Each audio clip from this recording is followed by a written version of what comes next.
आज बात करते हैं एनसीईआरटी क्लास 12 का पहला चैप्टर बायोलॉजी का रिप्रोडक्शन इन ऑर्गेनिजम्स। तो ऑर्गेनिज्म में रिप्रोडक्शन के बारे में बात करते हैं। तो एनसीईआरटी कह रही है कि each and every organism can live for a certain period of time, मतलब हर एक जो ऑर्गेनिज्म है वो सर्टेन पीरियड ऑफ टाइम के लिए ही जिंदा रहता है। तो अब पीरियड फ्रॉम बर्थ से लेकर नेचुरल डेथ तक के पीरियड को कहा जाता है ऑर्गेनिज्म, मतलब किसी हर लाइफ स्पेन बोलते हैं। बर्थ से लेकर नेचुरल तक डेथ तक के प्रोसेस को, मतलब जो पीरियड को लाइफ स्पेन कहा जाता है। The period from birth to natural death of an organism represent the life span, वो उसके लाइफ स्पेन को रिप्रेजेंट करता है। तो अगर हम बात करते हैं तो ये जो इंट्रोडक्शन, मतलब ये ऐसे ही है, सीधे बात करते हैं कि आगे। तो अगर हम बात करते हैं लाइफ स्पेन जो है वो साइज के साथ कोरिलेट नहीं करता है कि अगर जिस ऑर्गेनिज्म का साइज छोटा है तो उसका लाइफ स्पेन कम होगा, ऐसी बात कुछ भी नहीं है। You may know that the lifespan of organism are not necessarily correlated with their size, मतलब जो लाइफ स्पेन को है उसके साइज के साथ कोरिलेट नहीं कर सकते हैं। जैसे कि अगर हम बात करते हैं साइज ऑफ क्रो, कौवे और पैरट, जो कौवा होता है क्रो और पैरट मतलब तोता, इनका साइज क्या होता है, लगभग में सेम ही होता है, लेकिन इनके अगर लाइफ स्पेन की बात की जाए तो लाइफ स्पेन में बहुत बड़ा डिफरेंस है। तो size of crows and parrots are not very different at their life span, so a wide difference. अगर हम इसके लाइफ स्पेन की बात करें तो बहुत बड़ा, क्रो की जो लाइफ स्पेन होती है वो लगभग में 15 ईयर के पास आसपास होती है। और अगर हम पैरट की बात करते हैं तो पैरट का जो लाइफ स्पेन होता है वो 140 ईयर के आसपास, मतलब 140 साल के आसपास। तो बहुत बड़ा डिफरेंस है, लेकिन साइज की अगर बात करें तो साइज लगभग में बराबर ही होता है। तो इसलिए लाइफ स्पेन को साइज के साथ कोरिलेट नहीं कर सकते। सिमिलरली ये मैंगो ट्री, अगर हम ऐसे ही बात करें मैंगो ट्री की, जिसके पास है जो much shorten life span, mango tree का जो लाइफ स्पेन है बहुत कम होता है पीपल ट्री की कंपैरिजन में। Has much shorter life span as compare to the peepal tree. Whatever the life span death of every individual is organism certainty that is no individual in और immortal, मतलब हर एक ऑर्गेनिज्म की जो life वो death है, death क्या निश्चित है। मतलब कोई भी ऐसा ऑर्गेनिज्म नहीं है जो इमॉर्टल मतलब अमर रहे, मतलब पूरे कभी भी उसकी डेथ ही ना हो, लेकिन एक्सेप्ट जो सिंगल सेल्ड ऑर्गेनिज्म है उनको छोड़कर बाकी और कोई भी ऑर्गेनिज्म अर्थ पर नहीं है जो इमॉर्टल हो, मतलब जिसकी डेथ ही ना हो। सबकी डेथ होनी है, मतलब निश्चित है, डेथ तो होनी है, मरना तो है ही, एक्सेप्ट सिंगल सेल्ड ऑर्गेनिज्म को। तो सिंगल सेल्ड ऑर्गेनिज्म को छोड़कर बाकी और कोई भी ऑर्गेनिज्म नहीं है जो कि इमोर्टल हो, मतलब सबकी मौत होगी, कोई भी अमर नहीं है। तो आगे बात करते हैं, there are must be some process in living organism that ensure this continuity. Yes, we are talking about reproduction. बहुत से ऐसे प्रोसेस हैं जो लिविंग ऑर्गेनिज्म की गारंटी देते हैं। तो इसीलिए एनसीईआरटी कह रहा है कि हाँ हम, मतलब ऐसे प्रोसेस होते हैं जैसे कि अगर हम रिप्रोडक्शन की बात करते हैं, something that we take for granted. तो अगर हम लाइफ स्पेन की बात करते हैं, जो एनसीईआरटी में डायग्राम दिया गया है लाइफ स्पेन का, तो लाइफ स्पेन की बात करते हैं। अगर हम देख अगर हम देखते हैं एलिफेंट की लाइफ स्पेन, देखो एलिफेंट की लाइफ स्पेन 65 से 90 ईयर के आसपास होती है, मतलब ये इसी के बीच में रहेगी। अगर हम रोज के लाइफ स्पेन की बात करें तो ये 5 to 7 ईयर होता है। और अगर हम डॉग के लाइफ स्पेन की बात करते हैं तो 20 to 30 ईयर के आसपास होती है। और बटरफ्लाई की बात करें, बटरफ्लाई का लाइफ स्पेन 1 to 2 वीक होता है। और अगर क्रो की बात करें तो क्रो का लाइफ स्पेन कितना होता है, 15 ईयर्स। और अगर हम बनाना प्लांट के लाइफ स्पेन की बात करते हैं कि जो बनाना प्लांट है इसका लाइफ स्पेन क्या होता है, इसके बारे में बात करते हैं। तो बनाना प्लांट है उसका लाइफ स्पेन क्या होता है, 20 से लेकर 25 ईयर के आसपास। और काऊ की बात करें तो काऊ गाय का जो लाइफ स्पेन होता है 15 ईयर से लेकर 25 ईयर। और पैरट की बात करते हैं तो पैरट का जो लाइफ स्पेन 140 ईयर होता है। तो एनसीईआरटी कह रही थी कि जो लाइफ स्पेन है साइज के साथ कोरिलेट नहीं कर सकते। जैसे कि अगर क्रो और पैरट का साइज देखते हैं तो साइज लगभग में कैसा है, बराबर है, लेकिन लाइफ स्पेन में बहुत बड़ा डिफरेंस है। ऐसे ही अगर हम बात करते हैं क्रोकोडाइल, क्रोकोडाइल का जो लाइफ स्पेन कितना होता है, 60 ईयर। हॉर्स की बात करते हैं, हॉर्स का लाइफ स्पेन कितना होता है, 62 ईयर। और फ्रूट फ्लाई की बात करें तो फ्रूट फ्लाई का लाइफ स्पेन होता है 20 to 30 डेज। और अगर हम राइस प्लांट की बात करते हैं तो राइस प्लांट का लाइफ स्पेन कितना होता है, 3 से लेकर 4 मंथ के बीच में होता है। और अगर टॉर्टाइज की बात करते हैं, टॉर्टाइज का लाइफ स्पेन कितना होता है, 100 से लेकर 150 ईयर के आसपास। बनियान ट्री का लाइफ स्पेन कितना होता है? 200 to 300 ईयर्स। और अगर हम पीपल ट्री की बात करते हैं तो पीपल ट्री का जो लाइफ स्पेन होता है आज करीब 2500 ईयर्स के आसपास, मतलब 2500 साल के आसपास। तो जो एनसीईआरटी कह रही है कि जो मैंगो ट्री है और पीपल ट्री में का साइज लगभग में तो एक जैसा बराबर ही होता है, लेकिन अगर इनके लाइफ स्पेन की बात करते हैं तो यहाँ पर भी बहुत बड़ा लाइफ मतलब जो लाइफ स्पेन का डिफरेंस दिखाई देता है। अब बात करते हैं आगे रिप्रोडक्शन के बारे में।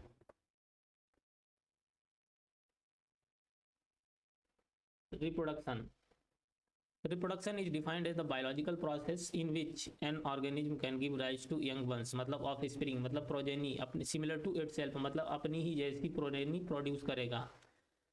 द ऑफस्प्रिंग ग्रो करेगी, मैच्योर होगी एंड देन टर्न प्रोड्यूस, और ऑफस्प्रिंग मतलब उसकी भी जो प्रोजेनी है वो क्या करेगी, ग्रो बर्थ करने के बाद ग्रो करेगी और उसके बाद में क्या करेगी, वो भी प्रोजेनी प्रोड्यूस करने लगेगी, मतलब वो भी ऑफस्प्रिंग प्रोड्यूस करने लगेगी। Thus there is a cycle of birth, तो ये साइकिल चलती रहती, बर्थ ग्रोथ एंड डेथ, मतलब पैदा हुए, ग्रो किया, फिर मर गए, डेथ हो गई।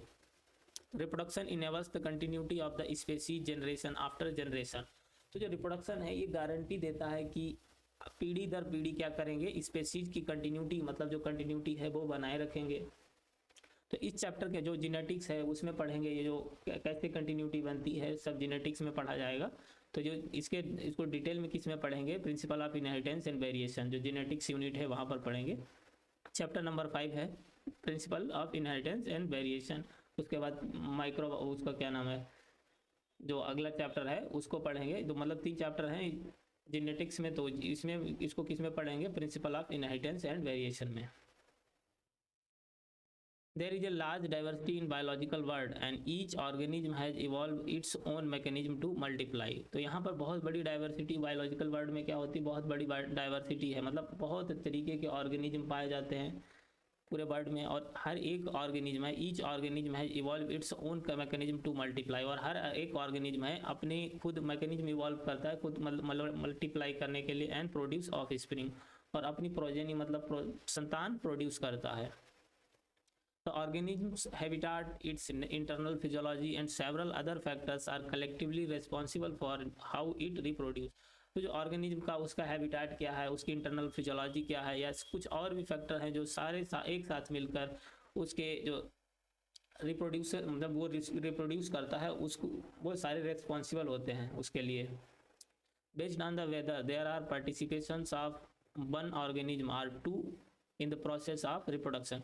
तो अगर हम रिप्रोडक्शन की बात करते हैं तो रिप्रोडक्शन में एक ऑर्गेनिज्म भी इन्वॉल्व हो सकता है या 2 ऑर्गेनिज्म भी इन्वॉल्व हो सकते हैं। अब बात करते हैं एक किस में होता है, 2 किस में होते हैं।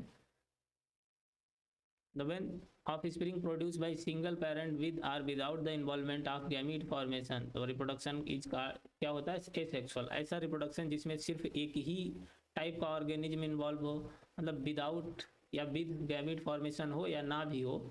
तो अगर एक ही ऑर्गेनिज्म से अगर हम बात करते हैं तो एक ही ऑर्गेनिज्म से अगर प्रोजेनी प्रोड्यूस मतलब ऑफ स्प्रिंग प्रोड्यूस कर रहा है तो इस टाइप के रिप्रोडक्शन को कहा जाता है एसेक्सुअल रिप्रोडक्शन।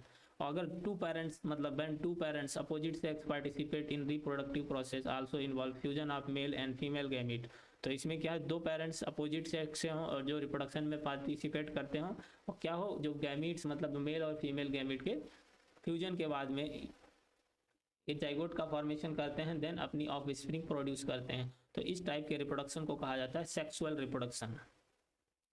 अब बात करते हैं डिटेल में एसेक्सुअल रिप्रोडक्शन कहाँ कहाँ किन किन टाइप के ऑर्गेनिज्म में होता है, इस पर बात करते हैं। तो topic 1.1 asexual reproduction. In this method, a single individual मतलब single parent is capable of producing of spring. तो इसमें जो एसेक्सुअल रिप्रोडक्शन होता है इसमें क्या होता है, सिंगल पेरेंट ही ऑफ स्प्रिंग प्रोड्यूस करने के लिए केपेबल मतलब सक्षम होता है। As a result the offspring that are produce are not only identical to one another but also exact copy of their parent.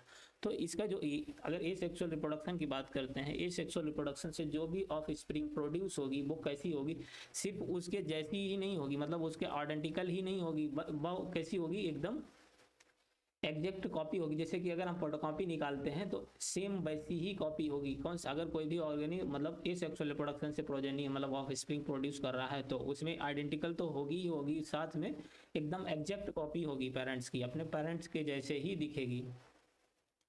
Are these offsprings likely to be genetically identical, और जो इस type की asexual reproduction से जो of spring पैदा होती हैं वो कैसी होती हैं, जेनेटिकली, मतलब जेनेटिकली भी एक जैसी होती हैं या फिर डिफरेंट भी हो सकती हैं। Genetically identical or different. NCERT ने क्वेश्चन पूछा कि जो जेनेटिकली एक जैसी होती हैं या डिफरेंट होती हैं। The term clone is use, तो क्लोन टर्म किसके लिए यूज किया जाता है, describe such morphologically and genetically similar individual. तो जो क्लोन टर्म किसके लिए, ऐसे और मतलब ऐसे ऑर्गेनिज्म उनके लिए जो कैसे हो, अपने पेरेंट्स के साथ मॉर्फोलॉजिकली सिमिलर भी हो और जेनेटिकली सिमिलर हो। तो जो एसेक्सुअल रिप्रोडक्शन है इसी में मतलब इससे किस टाइप के ऑर्गेनिज्म पैदा होते हैं जो जेनेटिकली सिमिलर होते हैं और मॉर्फोलॉजिकली भी सिमिलर होते हैं। तो इनके लिए टर्म क्लोन यूज किया जाता है। क्लोन किसके लिए यूज किया जाता है, जो मॉर्फोलॉजिकली और जेनेटिकली सिमिलर हो, एक जैसे इंडिविजुअल हो। अब बात करते हैं आगे। तो अगर हम बात करते हैं सेल, तो ये डायग्राम दिया गया है, फिगर इसकी आगे बात करेंगे। तो ये फिगर दिया cell division in unicellular organism, organism unicellular organism में cell division, budding in yeast, yeast में बडिंग होता है और बाइनरी फिशन किस में होता है, अमीबा। ये भी जो डायग्राम दिया है अमीबा के बाइनरी फिशन का डायग्राम दिया, ये सब क्या है, एक एसेक्सुअल टाइप के रिप्रोडक्शन ही है। तो ये जो डायग्राम है ये सब एसेक्सुअल है। बात करते हैं, let us see how wide spread asexual reproduction is among different groups of organism. Asexual reproduction is common among single celled organism. तो asexual reproduction है, कॉमन है, जितने भी सिंगल सेल्ड ऑर्गेनिज्म है सारे में asexual reproduction कॉमन होता है। मतलब सभी जो सिंगल सेल्ड ऑर्गेनिज्म है सब में किस टाइप का रिप्रोडक्शन होता है, asexual रिप्रोडक्शन होता है। एंड इन प्लांट्स और एनिमल, और जो प्लांट्स में एनिमल्स में भी एसेक्सुअल रिप्रोडक्शन होता है, लेकिन कुछ प्लांट्स और एनिमल में ही रिप्रोडक्शन से एसेक्सुअल रिप्रोडक्शन होता है, बाकी में सेक्सुअल रिप्रोडक्शन ही होता है। With relatively simple organisations in protist, मतलब जो प्रोटिस्टा किंगडम है, प्रोटिस्टा की बात करें, मोनेरा की बात करें, protistans and monerans are the organism are the parent cell divide by mitosis into two give rise to new individual। तो इसमें क्या होता है, प्रोटिस्टा और मोनेरा में जो ऑर्गेनिज्म या उनके पेरेंट्स की जो सेल डिवाइड करती है माइटोसिस से to give rise to new individual, मतलब क्या देते हैं, न्यू इंडिविजुअल का फॉर्मेशन करते हैं। Thus in these organisms cell division is itself mode of reproduction। तो ये जो इस टाइप के ऑर्गेनिज्म, मतलब ये सिंगल सेल्ड ऑर्गेनिज्म क्या होते हैं, जिनमें सेल डिवीजन क्या होता है, वो सेल डिवीजन ही एक तरीके क्या है, मोड ऑफ रिप्रोडक्शन है, मतलब वही रिप्रोडक्शन होता है। तो इसीलिए कहा जाता है कि जो सिंगल सेल्ड ऑर्गेनिज्म है उनमें रिप्रोडक्शन और ग्रोथ सिनोनिमस होती है, मतलब रिप्रोडक्शन और ग्रोथ एक जैसी ही होती है, ग्रोथ भी सेल डिवीजन से ही होती है और रिप्रोडक्शन भी सेल डिवीजन से होता है। तो एनसीईआरटी जो क्लास 11 की एनसीईआरटी उसमें पहले चैप्टर में लिखा है कि जो growth and reproduction are synonymous. तो ये सिनोनिमस है, मतलब किसके लिए, सिंगल सेल्ड ऑर्गेनिज्म के लिए, क्योंकि सबके लिए नहीं, सिंगल सेल्ड ऑर्गेनिज्म में ग्रोथ और रिप्रोडक्शन एक जैसा ही होता है। तो अब आगे बात करते हैं, many single celled organism reproduce by binary fission. तो बहुत से जो सिंगल सेल्ड ऑर्गेनिज्म है कैसे रिप्रोड्यूस करते हैं, बाइनरी फिशन के द्वारा रिप्रोड्यूस करते हैं। वेयर ए सेल डिवाइड, और बाइनरी फिशन क्या होता है कि बाइनरी फिशन होता है जहाँ पे सेल क्या करती है, दो बराबर भागों में टूट जाती है और each rapidly grow into an adult. तो दोनों भाग अलग अलग क्या करते हैं, तेजी से ग्रो कर जाते हैं। जैसे कि अगर हम अमीबा की बात करते हैं तो अमीबा में क्या होता है, बाइनरी फिशन, मतलब इसमें क्या होती है, जो सेल है वो दो बराबर भागों में टूटकर और दोनों अलग अलग पार्ट ग्रो करने लगते हैं, एडल्ट में ग्रो हो जाते हैं। और पैरामीशियम में भी क्या होता है, बाइनरी फिशन। तो अमीबा एंड पैरामीशियम का किसका एग्जांपल है, बाइनरी फिशन का, याद रखना। अगर हम बात करें इन ईस्ट में द डिवीजन इज अनइक्वल, मतलब इसमें क्या होगा, इक्वल डिवीजन नहीं होगा, अनइक्वल। अगर हम अमीबा और पैरामीशियम की बात करें इसमें कैसा था, इक्वल, मतलब जो सेल थी वो दो बराबर भागों में, टू हाफ में टूटती थी। और अगर हम ईस्ट की बात करें तो अनइक्वल डिवीजन होगा, मतलब यहाँ पे बराबर भागों में सेल डिवाइड नहीं होगी। And small birds are produce that, तो इसमें क्या होता है, एक छोटी सी बर्ड प्रोड्यूस हो जाती है, that remains attached initially to the parent cell which eventually gets separated. तो इनिशियली जो बर्ड बन जाती है, बर्ड इनिशियली क्या है, अपनी पेरेंट सेल जुड़ी रहती है, लेकिन बाद में क्या होती है, उसके बाद सेपरेट, मतलब अलग हो जाती है और अलग होकर एक नए न्यू ऑर्गेनिज्म में डेवलप हो जाती है, mature into new east organism. तो ईस्ट का नया मतलब नया ऑर्गेनिज्म फॉर्मेशन कर लेता है। अंडर अनफेवरेबल कंडीशन मतलब जब कंडीशन कैसी हो, अनुकूलित मतलब अनुकूलित ना हो, अनफेवरेबल मतलब फेवरेबल ना हो कंडीशन द अमीबा। तो अमीबा जो अनफेवरेबल कंडीशन में अमीबा क्या करता है, फेवरेबल कंडीशन तो है अमीबा क्या करता है, बाइनरी फिशन करता। लेकिन अगर हम अनफेवरेबल कंडीशन मतलब जो अमीबा के कंडीशन कैसी हो, वातावरण उसके अनुकूलित ना हो, under unfavourable condition the amoeba withdraw it's pseudopodia जो अमीबा है, अमीबा के पास सीडोपोडिया मतलब फाल्स फीट प्रेजेंट होते हैं। तो अनफेवरेबल कंडीशन में क्या करता है, अपनी सीडोपोडिया को निकालता है और सेक्रेट करता है ए 3 लेयर्ड हार्ड कवरिंग। तो एक 3 लेयर मतलब 3 लेयर की हार्ड कवरिंग अपनी चारों तरफ बना लेता है। आर्ट सिस्ट जिसको सिस्ट भी कहा जाता है, जो 3 लेयर्ड हार्ड कवरिंग है इसको सिस्ट भी कहते हैं, अराउंड इट सेल्फ। तो अपने चारों तरफ एक 3 लेयर्ड हार्ड कवरिंग का फॉर्मेशन कर लेता है और इस फिनोमिना को कहा जाता है encystation. This phenomena is term as encystation. When favourable condition return, और उसके बाद में क्या होता है, जब अगर फेवरेबल कंडीशन मतलब वापस आ गई तो इंसिस्टेड अमीबा डिवाइड हो जाता है मल्टीपल फिशन। तो यहाँ पे क्या करता है, मल्टीपल फिशन। वैसे पहले क्या करता था, बाइनरी फिशन। बाइनरी मतलब 2 पार्ट में, जो उसकी सेल थी 2 इक्वल पार्ट्स में, 2 हाफ में डिवाइड हो जाती थी। लेकिन कब, फेवरेबल कंडीशन में। लेकिन अगर अनफेवरेबल कंडीशन होगी तो अनफेवरेबल कंडीशन में अमीबा क्या करेगा, अपने चारों तरफ एक 3 लेयर्ड स्ट्रक्चर बना लेगा या सिस्ट का फॉर्मेशन कर लेगा। और इस प्रोसेस को क्या कहते हैं, इंसिस्टेशन। और इंसिस्टेशन में क्या होता है, जब मतलब मान लो फेवरेबल कंडीशन वापस आई, फेवरेबल कंडीशन वापस आने के बाद में क्या होगा, जो मतलब उसमें क्या होगा, जो सिस्ट है वो क्या हो जाएगी, टूट जाएगी, डिवाइड हो जाएगी किसी में मल्टीपल फिशन। तो अभी कब कर रहा है, मल्टीपल फिशन कब करता है, अनफेवरेबल कंडीशन में। तो याद रखना। एंड प्रोड्यूस मैनी माइन्यूट अमीबी, तो यहाँ पे बहुत छोटे छोटे अमीबी प्रोड्यूस कर देता, बहुत सारे से छोटे छोटे अमीबी प्रोड्यूस कर देता, या फिर स्यूडोपोडियो स्पोर्स का फॉर्मेशन कर देता है। The cyst wall burst out, जो सिस्ट वॉल टूट जाती है, and the spores are liberated in the surrounding medium to grow up into many amoebae. तो जो सिस्ट टूटती है उसके बाद जो स्पोर्स हैं लिबरेटेड मतलब फैल जाते हैं उसके सराउंडिंग मीडियम में और ग्रो करने लगते हैं, बहुत सारे अमीबी का फॉर्मेशन कर देते हैं। इस फिनोमिना का क्या कहा जाता है, स्पोरुलेशन।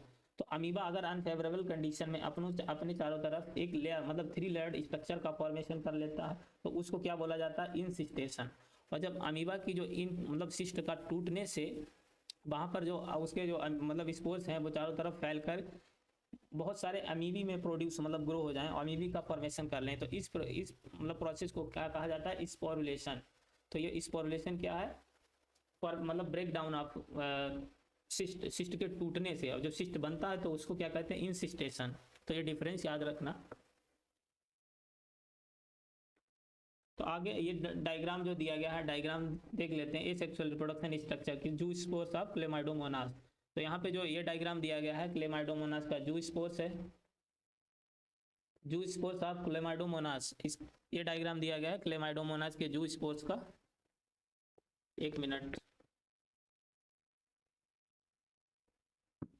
तो अगर हम एक जो डायग्राम दिया गया है, एक इसका दिया गया है ए जू स्पोर्स के क्लेमाइडोमोनास मतलब क्लेमाइडोमोनास के जू स्पोर्स का डायग्राम दिया गया है। बी वाला किसका दिया है, कोनिडिया ऑफ पेनिसिलियम। तो एक पेनिसिलियम के कोनिडिया का डायग्राम दिया गया है। और अगर हम बात करते हैं सी जो डायग्राम दिया गया है, इसी डायग्राम किसका है, बर्ड्स इन हाइड्रा। हाइड्रा में बर्ड फॉर्मेशन होता है, तो बडिंग होती है हाइड्रा में। और जेम्यूल्स ऑफ स्पंज, स्पंज में क्या होता है, जेम्यूल फॉर्मेशन। तो इसके बारे में आगे एनसीईआरटी में लिखा है, लेकिन डायग्राम पीछे है, पहले ही है, तो इसलिए पहले डिस्कस कर देते हैं, बाकी आगे बात करेंगे।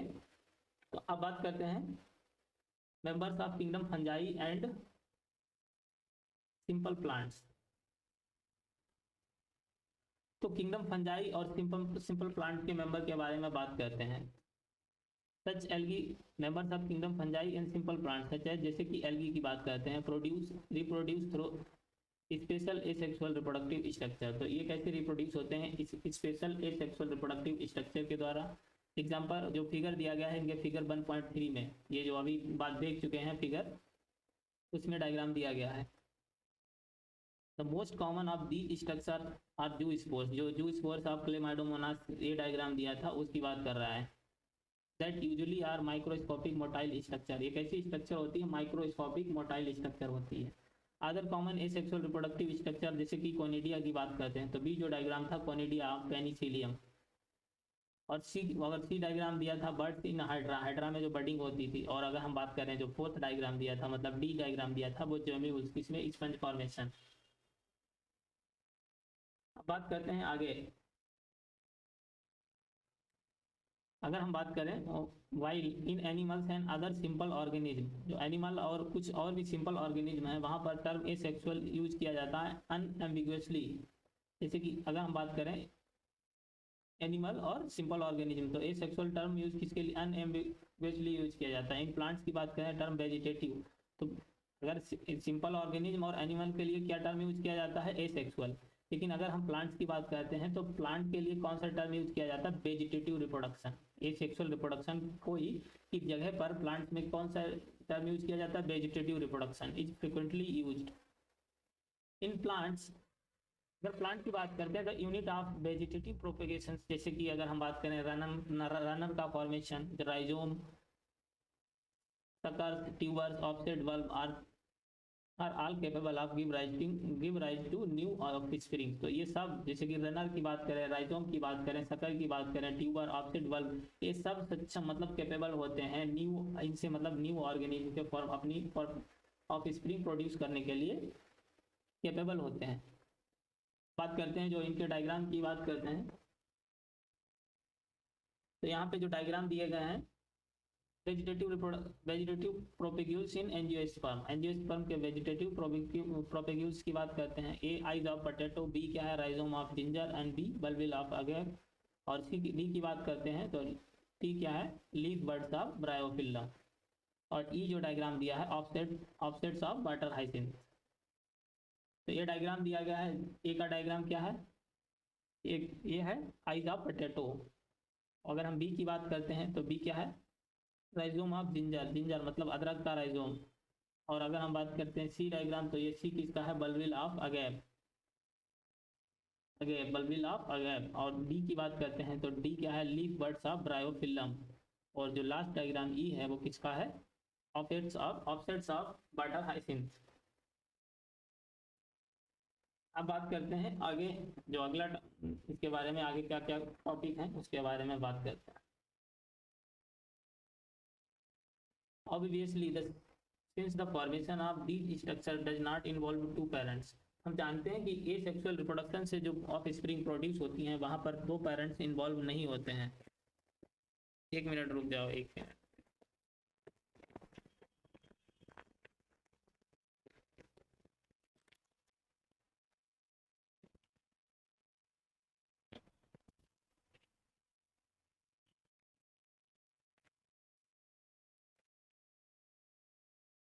Obviously since the formation of this structures does not involve two parents, मतलब जो ए सेक्सुअल रिप्रोडक्शन है इससे जो ऑफस्प्रिंग प्रोड्यूस होती है उसमें दो पेरेंट्स इन्वॉल्व नहीं होते, मतलब सिंगल पेरेंट्स ही इन्वॉल्व होता है। The process involves is asexual, तो इस प्रोसेस को क्या कहा जाता है, asexual. In some organism if the body breaks into distinct pieces, मतलब जो अगर कुछ ऑर्गेनिज्म ऐसे क्या है, बॉडी उनकी डिस्टिंक्ट मतलब फ्रेगमेंट्स में टूट जाती है, और each fragments grow into an adult capable of producing of spring. तो जो हर एक फ्रेगमेंट है टूट कर किसमें, एडल्ट में डेवलप हो जाता है। जैसे कि अगर हम हाइड्रा की बात करते हैं, दस इज ये क्या है, दस is also a mode of A sexual reproduction. तो ये भी जो फ्रेगमेंटेशन है ये भी ए सेक्सुअल रिप्रोडक्शन का ही एक तरीका है, तो भी एक मोड है ए सेक्सुअल रिप्रोडक्शन का, फ्रेगमेंटेशन। तो एक फ्रेगमेंटेशन किसमें होता है, हाइड्रा में, लेकिन हाइड्रा में बडिंग भी होती है। You must have heard about the storage of water bodies, तो वाटर हाइसिंथ जलकुंभी जो मतलब जहाँ पे जो रुका हुआ पानी होता है, स्टैग्नेंट वाटर, वहाँ पर क्या होता है, ये ग्रो करती है, बहुत फास्ट रैपिडली ग्रो करता है। उसी के बारे में बात करते हैं। You must heard about the storage of the water bodies, about terror of Bengal, जिसे बंगाल का कहर कहा जाता है। ये तो बहुत तेजी से, मतलब इसने एक बार बंगाल में बहुत बड़ा इतनी तेजी से ग्रो किया कि जो वहाँ के जितनी भी वाटर बॉडीज थी वहाँ पर पूरा उसने एरिया कवर कर लिया। This is nothing but the aquatic plant, तो ये कैसा एक्वाटिक प्लांट है जिसको वाटर हाइसिंथ कहा जाता है। This is one of the most invasive Beed, तो एक मोस्ट इन्वेस्ट मतलब बाहर से आ गई थी इंडिया में। Found growing wherever there is standing water, मतलब जो रुका हुआ ठहरा हुआ पानी होता है वहाँ पे बहुत तेजी से ग्रो करता है। It drains oxygen from the water and which leads to the death of fishes. तो ये क्या करता है, ऑक्सीजन, वाटर से ऑक्सीजन को निकाल लेता है, और वाटर से ऑक्सीजन को निकाल लेता है, जिससे वाटर में ऑक्सीजन की डिफिशियंसी होने से जो फिशेस वगैरह हैं उनकी डेथ हो जाती है। You will learn more about in chapter 13 and 14। तो ये चैप्टर इसी एनसीईआरटी क्लास 12 के चैप्टर नंबर 13 एंड 14 में पढ़ेंगे इसके बारे में। You may find the interesting to know that this plant was introduced in India is because of its beautiful flower and shape of leaf। तो इंडिया में इसलिए आया था क्योंकि इसका जो फ्लावर कैसा था, देखने में अच्छा लगता था, और जो पत्ती, उसकी जो पत्ती की शेप थी वो भी अच्छी थी, इसलिए इंडिया में आया था। Since it can propagate vegetatively at the phenomenal rate, मतलब ये बहुत तेजी से प्रोपेगेटली मतलब ग्रो करता है। And spread all over the water body in short period of time, बहुत कम समय में ही पूरे वाटर बॉडी को कवर कर लेता है। And it is very difficult get rid of them, तो इससे छुटकारा पाना बहुत मुश्किल है, मतलब इससे बच पाना, इसको रोकना बहुत मुश्किल होता है। एक बार ग्रो कर गया तो फिर ये ग्रो करता ही रहेगा। Are you aware how plants like this potato, sugarcane, banana, ginger, dahlia are cultivated. तो कह रहा है मतलब आप क्या जानते हो, जो बनाना है, शुगर कैन है, जिंजर है, इनको कैसे कल्टीवेट किया जाता है। इनमें क्या होता है कि इनमें इनका एक छोटे छोटे टुकड़े करके इनको मिट्टी में मतलब दबा दिया जाता है, जिससे ये ग्रो कर जाते हैं। Have you seen small plants emerging from the buds called eyes of potato। जैसे कि अगर हम बात करते हैं पोटैटो ट्यूबर की, तो पोटैटो के क्या करते हैं, पोटैटो के छोटे छोटे पीस काट लिए जाते हैं और उन पीस को मिट्टी के अंदर दबा दिया जाता है, तो वो उनको जब मॉइस्चर अच्छा होता है तो ग्रो कर जाते हैं, तो वहाँ से प्लांट निकलना शुरू हो जाता है। फ्रॉम द राइजोम्स ऑफ बनाना में भी ऐसे ही होता है। एंड जिंजर की बात करें, मतलब अदरक भी ऐसे ही ग्रो होती है। When you carefully to try to determine the site of origin of the new plantlets in the plant listed above, you will notice that they are invariably arise from the nodes represent the modified stem of these plants। तो ये ऐसे ही मतलब general बात है, important. आगे बात करते हैं। When nodes come in contact with the damp soil or water, वही मतलब जब नोड्स है वो क्या होती है, सॉइल के कांटेक्ट में आती है और they produce roots and new plants produce हो जाते हैं। Similarly adventitious buds arise from the notches present in margins of leaves of bryophyllum। This ability is fully exploited by gardeners and farmers, जो gardeners होते हैं और farmers किसानों के द्वारा for commercial propagation of such plants। तो इनको commercial production के लिए यूज करते हैं plants, वो मतलब gardeners और farmers।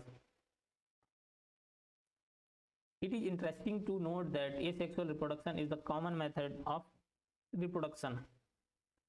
तो जो एसेक्सुअल रिप्रोडक्शन है ये क्या है, कॉमन रिप्रोडक्शन मेथड है in organism that has relatively simple organisation. ऐसे ऑर्गेनिज्म जिनका ऑर्गेनाइजेशन कैसा है, सिंपल है, उनके लिए ये मेथड कॉमन है, asexual reproduction. like algae and fungi and they are shift to sexual method of reproduction just before onset of adverse condition।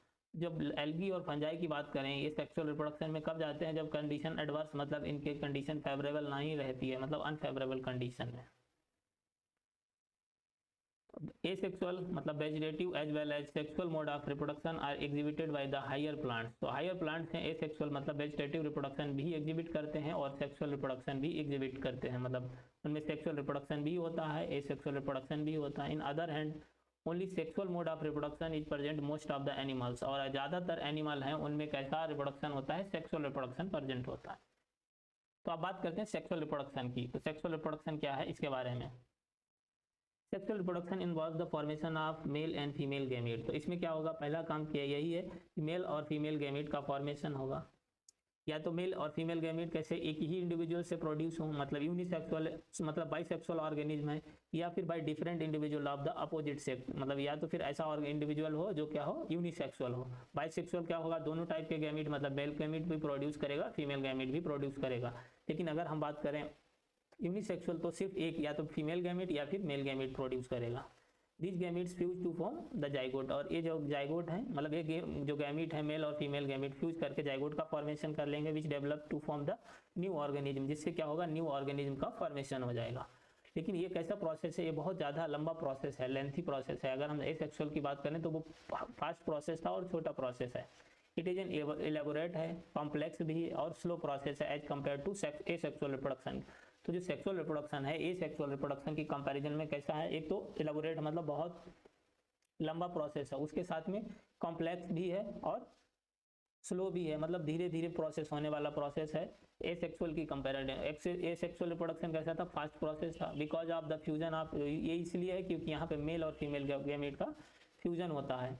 Sexual reproduction results in offspring that are not identical to the parents are amongst themself. तो sexual reproduction से जो भी offspring produce होगी वो कैसी होगी, offspring मतलब अपने पेरेंट्स से भी आइडेंटिकल पेरेंट जैसी नहीं होगी, और जो प्रोजेनी प्रोड्यूस होंगी वो आपस में भी एक जैसी नहीं दिखाई देंगी। सेक्सुअल रिप्रोडक्शन से, मतलब सेक्सुअल रिप्रोडक्शन से जो भी प्रोजेनी प्रोड्यूस होगी ना तो वो पेरेंट्स के आइडेंटिकल होगी और ना ही आपस में जो प्रोजेनी है आपस में एक दूसरे वो भी सिमिलर नहीं होगी, मतलब एक दूसरे से आइडेंटिकल नहीं होगी। The study of diverse organism, plants and animals are fungi so that so they differ so greatly in external morphology। तो जो plants हैं, animals और fungi हैं तो ये differ करते हैं external morphology, internal structure and physiology में differ करते हैं।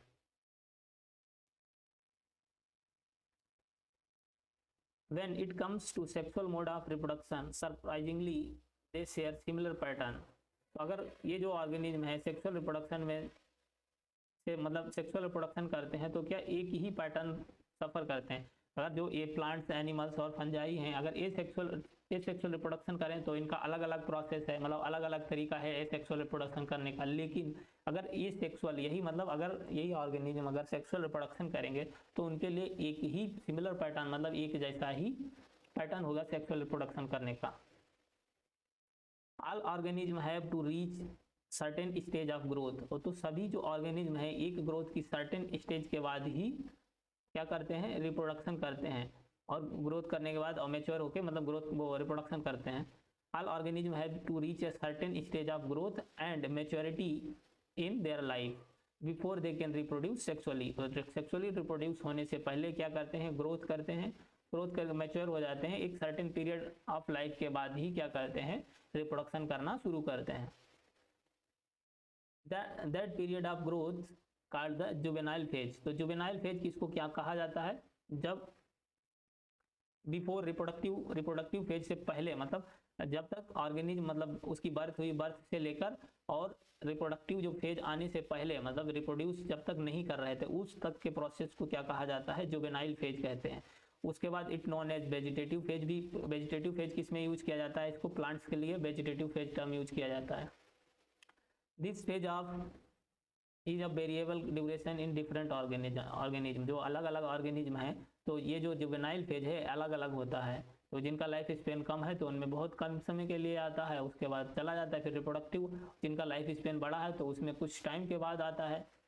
तो अलग अलग ऑर्गेनिज्म में अलग अलग तरीके का इसका जो पीरियड होता है, मतलब ये फेज है इसका पीरियड अलग अलग होता है।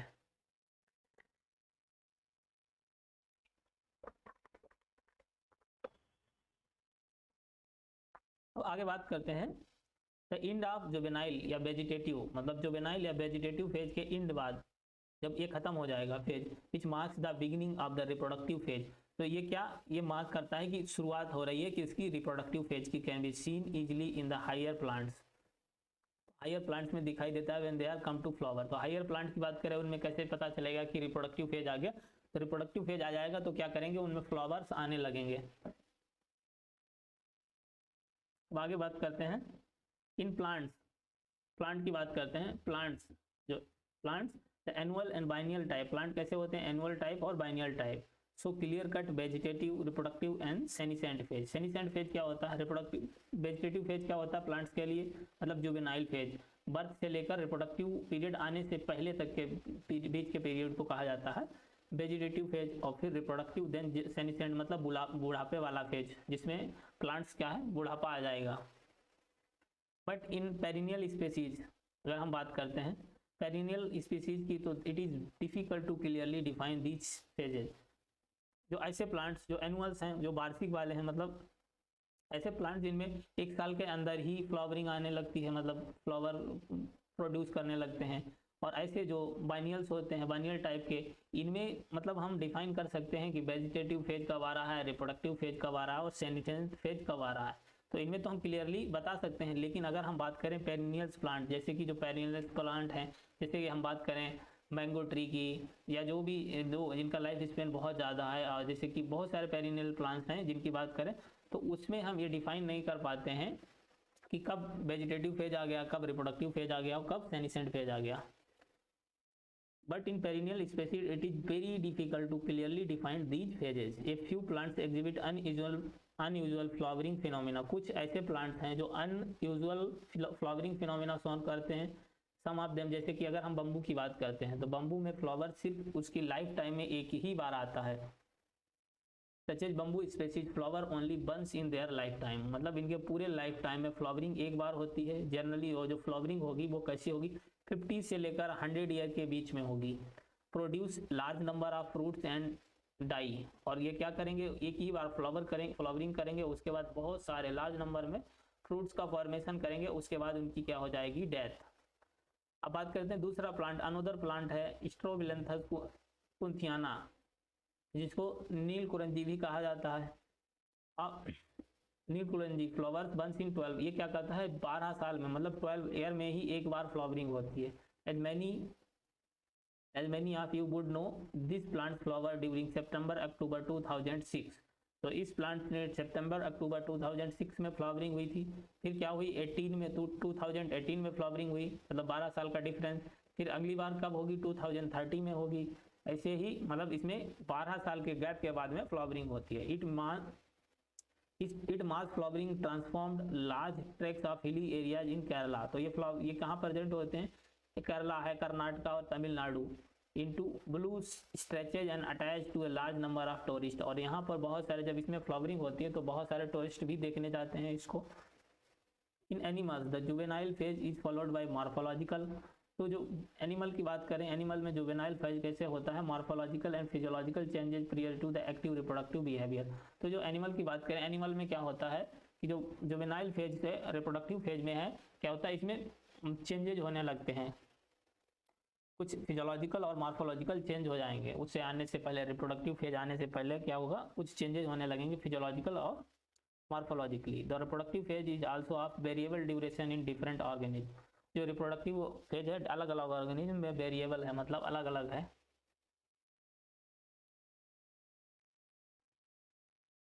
Among animals for example birds की बात करें, they do leg eggs all over the year. तो कुछ एनिमल्स हैं, जैसे कि अगर हम बात करें बर्ड्स की, बर्ड्स क्या करती हैं, पूरे साल एग देती रहती हैं। It is a seasonal phenomena. What about other animals, जैसे कि फ्रॉग्स और लिजार्ड की बात करते हैं, you will notice that the bird living in nature lay eggs only seasonally. However birds in captivity, जो कैप्टिविटी पोल्ट्री फॉर्म होते हैं वहाँ की जो बर्ड्स होती हैं वो क्या करती हैं, पूरे साल कैन बी मेड ले egg through out the year, पूरे साल अंडे देती हैं। इन दिस केस, और अगर ऐसी कैप्टिविटी जो पोल्ट्री फॉर्म की बर्ड्स हैं उसमें क्या होगा, in this case lying eggs is not related to reproduction. तो उसमें जो एग है वो अंडे देती हैं, वो एक उनके रिप्रोडक्शन से रिलेटेड नहीं है, but it is a commercial exploitation for the human welfare. तो ये ह्यूमन के लिए है, ह्यूमन वेलफेयर के लिए कॉमर्शियल एक्सप्लॉयटेशन किया गया है।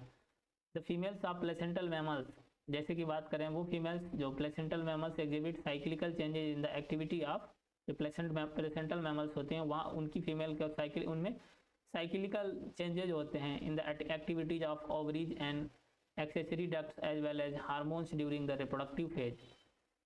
इन नॉन प्राइमेट्स, जो नॉन प्राइमेट मैमल्स हैं, जैसे कि अगर हम बात करें काउज हो गया, सीप, भेड़, rat, deer, dogs, tiger etcetera, such इनमें साइक्लिकल चेंजेज होते हैं during reproductive called the oestrus cycle. तो ऑस्ट्रस साइकिल किसमें कहा जाता है, नॉन प्राइमेट मैमल्स में, जैसे काऊ हो गया, सीप हो गया, रेट हो गया, डियर, डॉग, टाइगर एक्सेट्रा। तो इनके जो चेंजेज होते हैं उसको ड्यूरिंग रिप्रोडक्शन के टाइम जो लाइफ साइकिल में चेंजेज होते हैं उसको कहा जाता है ऑस्ट्रस साइकिल। जबकि अगर हम प्राइमेट्स की बात करें, जैसे कि मंकी हो गया, एप्स हो गया, ह्यूमंस मतलब हम लोग हो गए, तो इसमें साइकिल के जो चेंजेज होते हैं वो क्या होते हैं, उसको मेंस्ट्रुअल साइकिल बोलते हैं। Many mammals specially those lying in natural wild condition exhibit such cycle only during favourable seasons. और ज़्यादातर मैमल्स हैं जो नेचुरल हैबिटाट में रह रहे हों, वाइल्ड कंडीशन एग्जिबिट सच साइकिल, तो उनमें तो ऐसी सच साइकिल सिर्फ कब देखने को मिलती हैं, फेवरेबल सीजन में ही देखने को मिलती हैं in their reproductive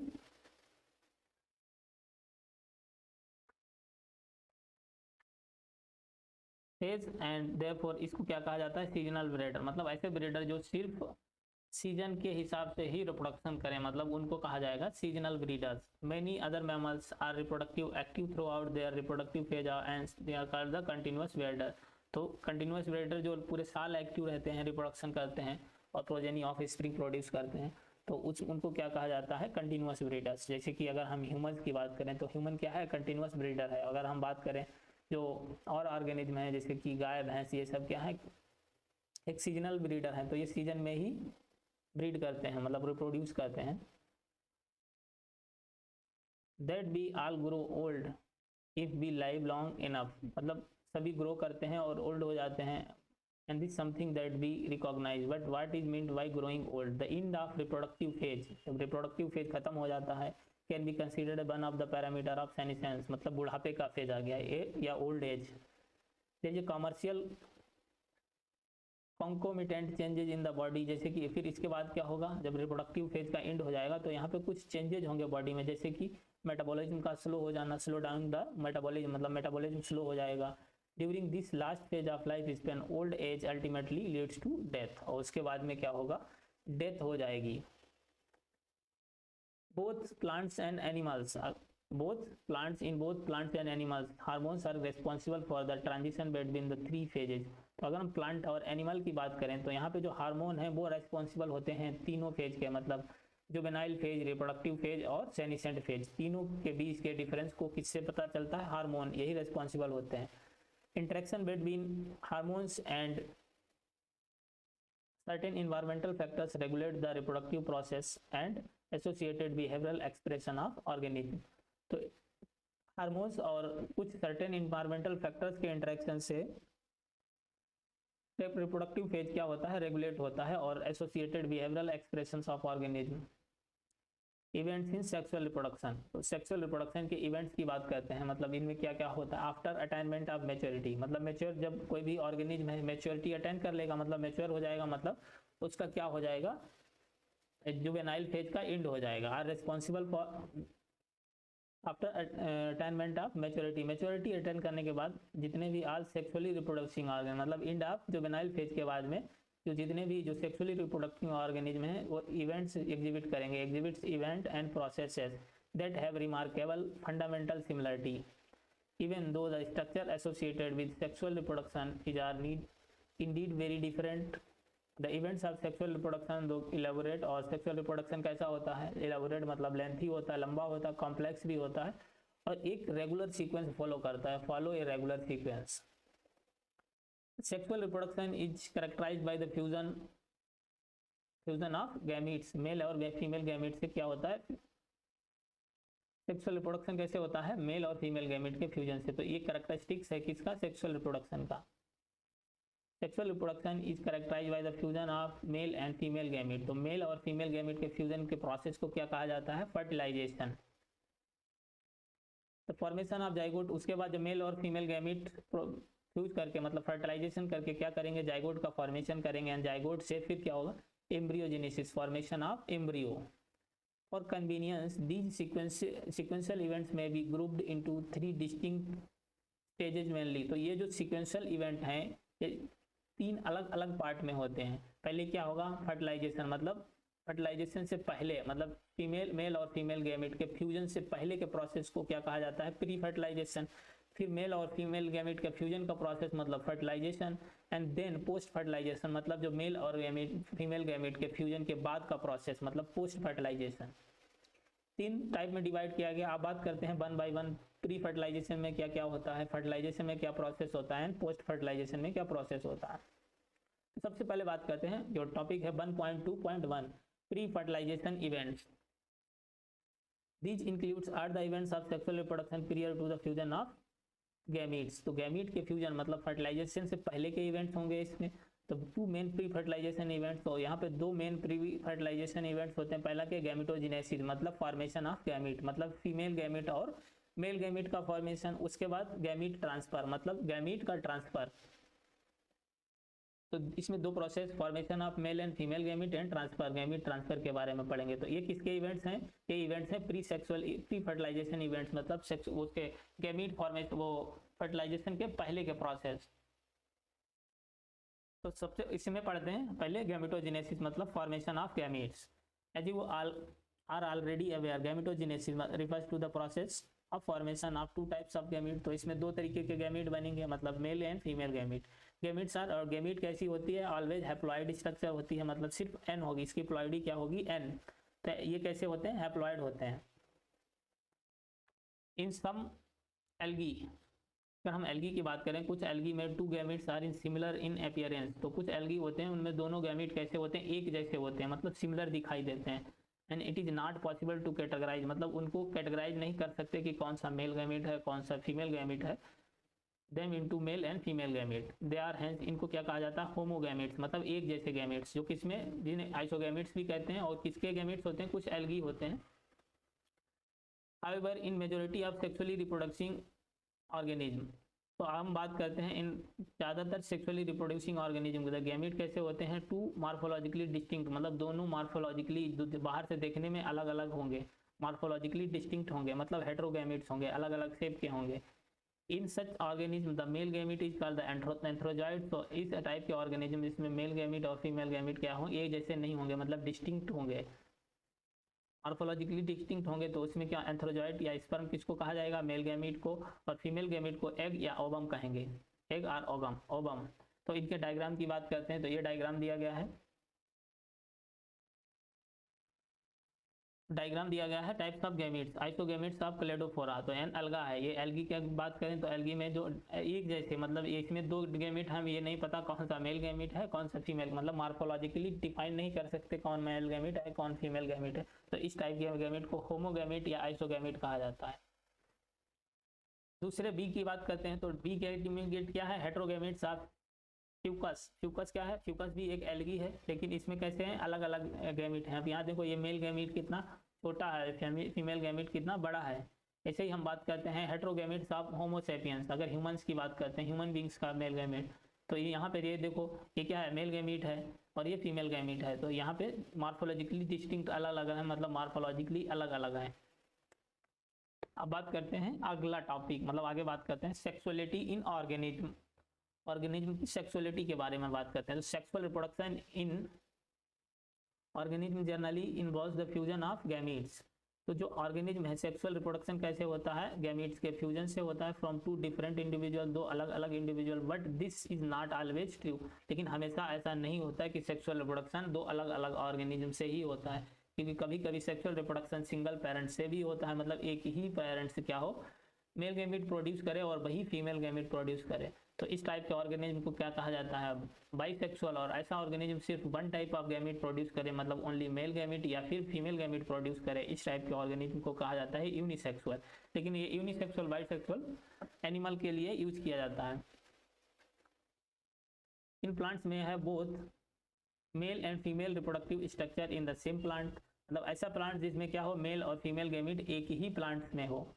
plants both male and female reproductive structure in same plant, मतलब एक ही प्लांट में है, तो ऐसे प्लांट को बाइसेक्सुअल कहा जाएगा। तो फिगर 1.6 आगे डायग्राम में दिया है, आर इन डिफरेंट प्लांट, मतलब मेल और फीमेल गैमेट अलग अलग प्लांट प्रोड्यूस करे, तो इस टाइप के बोला जाएगा यूनिसेक्सुअल।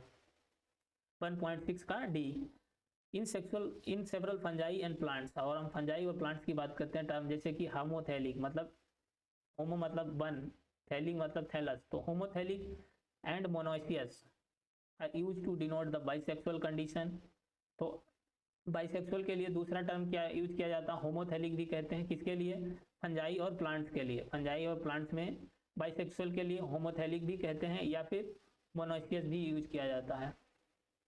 तो ये बाइसेक्सुअल कंडीशन को डिनोट करते हैं। तो याद करना किसके लिए है, बाइसेक्सुअल के लिए हम होमोथैलिक या फिर मोनोइसियस भी यूज करते हैं। अगर हम बात करते हैं यूनिसेक्सुअल की, एंड हेटेरोथैलिक या डायोसियस कंडीशन, डायोसियस किसके लिए यूज किया जाता है, टर्म डिस्क्राइब द यूनिसेक्सुअल, जो सिर्फ एक टाइप का गैमेट प्रोड्यूस करे, मतलब मेल या फीमेल गैमेट।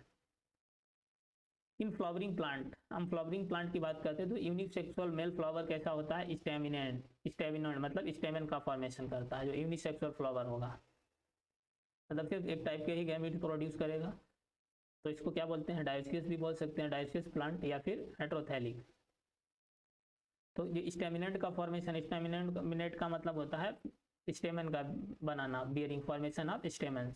पहले तो फीमेल क्या होगा, पिस्टिलेट होगा, मतलब पिस्टिल्स का फॉर्मेशन करेगा। इन सम फ्लावरिंग प्लांट्स, जैसे कुछ फ्लावरिंग प्लांट्स ऐसे जिसमें मेल एंड फीमेल फ्लावर्स में भी present on the same individual, मतलब एक ही इंडिविजुअल पर मेल और फीमेल प्लांट्स प्रेजेंट है, इस टाइप को मतलब मोनोइशियस मतलब यूनिसेक्सुअल। वैसे तो प्लांट्स के लिए यूनिसेक्सुअल टर्म यूज करना गलत है, लेकिन एनसीईआरटी ने पहले लिखा है, लेकिन वो मतलब एनसीईआरटी ने लिखा है तो मानना भी पड़ेगा। तो अगर मेल और फीमेल गैमीट एक ही इंडिविजुअल मतलब दोनों एक ही इंडिविजुअल फीमेल और मेल गैमीट प्रोड्यूस करता है तो इस टाइप के क्या कहा जाएगा, बाइसेक्सुअल। बाइसेक्सुअल प्लांट्स के लिए यूज नहीं करते तो इसलिए मोनोइशियस कहते हैं, ठीक है। अगर अलग अलग सेपरेट इंडिविजुअल मतलब दूसरा इंडिविजुअल मेल गैमीट प्रोड्यूस कर रहा है और दूसरा फीमेल गैमीट प्रोड्यूस कर रहा है तो इस टाइप के इसको क्या कहेंगे, डायसियस।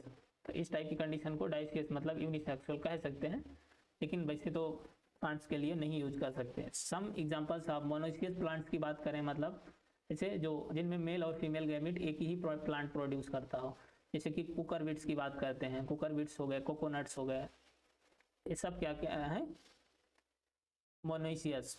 और डायसियस की बात करते हैं, पपाया प्लांट होता है, डेट पाम होता है, ये सब कैसे हैं, डायसियस। तो जो पपाया का प्लांट जिसने भी गांव से बिलोंग कर रहा होगा तो उसने देखा होगा कि जो पपाया का मेल प्लांट्स होता है उसमें कभी भी पपाया नहीं लगते हैं, लेकिन फीमेल प्लांट में ही लगते हैं क्योंकि वो यूनिसेक्सुअल होता है। तो मेल प्लांट में क्या कैसे लगेंगे भाई। The name of the types of gametes that are formed in staminate or pistillates flower. What about animals? अब बात करते हैं कि एनिमल्स के बारे में क्या है, एनिमल्स क्या करते हैं।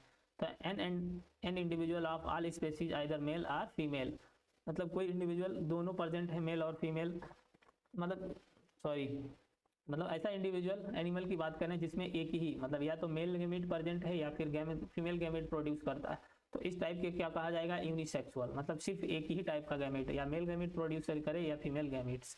Other species which possess both reproductive organs जैसे बाइसेक्सुअल, मतलब दोनों फीमेल गैमेट दोनों तरीके के रिप्रोडक्टिव ऑर्गन प्रोड्यूस मतलब प्रेजेंट है, मतलब मेल गैमेट फॉर्मेशन का भी रिप्रोडक्टिव ऑर्गन प्रेजेंट है और फीमेल गैमेट का फॉर्मेशन करने का भी रिप्रोडक्टिव ऑर्गन प्रेजेंट है, तो इस टाइप के क्या बोला जाएगा, बाइसेक्सुअल।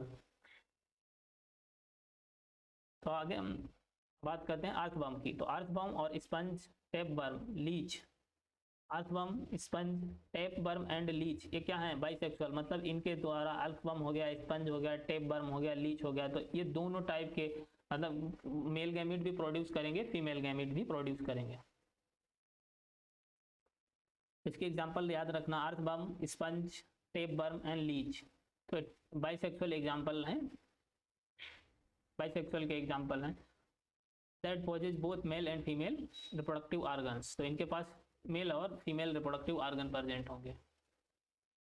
अब हम बात करते हैं, और इनको दूसरा नाम टर्म क्या कह सकते हैं, हर्माफ्रोडाइट भी कहा जाता है। बाइसेक्सुअल के लिए दूसरा टर्म यूज किया जाता है हर्माफ्रोडाइट। अगर कॉकरोच की बात करते हैं तो कॉकरोच कैसा है, यूनिसेक्सुअल स्पेसीज है, मतलब एक ही टाइप के गैमेट्स प्रेजेंट होंगे। और ह्यूमंस की बात करें तो ह्यूमन तो है ही यूनिसेक्सुअल, मतलब सिर्फ एक ही मेल फीमेल अलग अलग, मेल गैमेट मतलब मेल प्रोड्यूस करता है, फीमेल गैमेट फीमेल प्रोड्यूस करती है। तो अब बात करते हैं cell division during gamete formation. तो गैमीट फॉर्मेशन के दौरान सेल डिवीजन की बात करते हैं।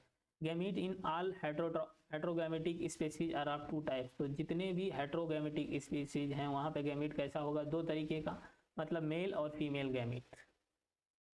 गैमीट्स कैसे होते हैं, हैप्लॉइड होते हैं। तो gametes are haploid though the parents plant body from they are arise may be either haploid और डिप्लॉइड। तो जो जहाँ से प्रोड्यूस होगा मतलब जो गैमीट्स फॉर्मेशन करेगा जिसको क्या हो सकता है, वो डिप्लॉइड मतलब वो डिप्लॉइड भी हो सकता है और हैप्लॉइड भी हो सकता है। अगर वो डिप्लॉइड होगा तो क्या करेगा, गैमीट कैसे प्रोड्यूस करेगा, मियोसिस के द्वारा। मियोसिस में क्या होता है कि प्लॉइडी चेंज हो जाती है। अगर किसी भी जैसे कि अब अगर मान लो प्लांट डिप्लॉइड है, जिसके प्लॉइडी डिप्लॉइड है और वो अगर मेल और फीमेल गैमीट का फॉर्मेशन कर रहा है तो वहाँ पे कैसा होगा, मियोसिस। मियोसिस अगर वो डिप्लॉइड है तो उसका जो मियोसिस गैमीट फॉर्म करेंगे कैसे होंगे, हैप्लॉइड हो जाएगा। लेकिन अगर हम माइटोसिस की बात करते हैं तो माइटोसिस में क्या होता है, प्लॉइडी चेंज नहीं होती है, प्लॉइडी क्या रहती है, सेम, मतलब वो एन है तो एन ही प्रोड्यूस करेगा।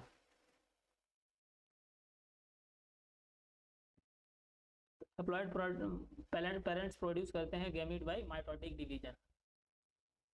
हैप्लॉइड पेरेंट्स जो हैं वो क्या करते हैं, माइटोटिक डिवीजन, मतलब यहाँ पे हैप्लॉइड मतलब उनकी जो प्लॉइडी क्या होगी, एन होगी। अब वो जो गैमीट बनाएंगे तो वो भी एन ही, मतलब प्लॉइडी चेंज नहीं हो रही। तो कौन से प्रोसेस से, माइटोटिक, मतलब माइटोसिस से ही अपना गैमीट फॉर्मेशन करेंगे। Does this mean that meiosis never occurs in organism that are haploid? तो इसका मतलब ये है कि ऐसे ऑर्गेनिज्म जो हैप्लॉइड होते हैं, जो हैप्लॉइड ऑर्गेनिज्म है और गैमीट प्रोड्यूस करते हैं, तो गैमीट भी हैप्लॉइड है, मतलब उनके लाइफ में कभी भी मतलब डिप्लॉइड फेज नहीं आएगा। लेकिन नहीं, ऐसा नहीं होता है। आता है लाइफ में कब आता है? जब जाइगोट फॉर्मेशन होता है। अगर ऐसे ऑर्गेनिज्म जो हैप्लॉइड हैं और गैमीट भी हैप्लॉइड हैं, तो उनका जब जाइगोट फॉर्मेशन होता है, एनसीईआरटी कहती है, ये क्वेश्चन पूछा है कि इसका मतलब ये है कि जो हैप्लॉइड होते हैं तो उनके जीवन कभी मियोसिस ही नहीं होगी, मतलब डिप्लॉइड मियोसिस जब भी होगी, मतलब 2n से n का फॉर्मेशन हो। तो ऐसे हैं जिनमें मियोसिस ही नहीं होगी कभी, नहीं ऐसा नहीं होता है। लेकिन जब कब होगा? जब जाइगोट फॉर्मेशन होगा। जाइगोट क्या, n और n मिलकर, मतलब हैप्लॉइड मेल गैमीट और हैप्लॉइड फीमेल गैमीट मिलकर फर्टिलाइजेशन करके जाइगोट का फॉर्मेशन करेंगे, तो क्या हो जाएगा? Diploid.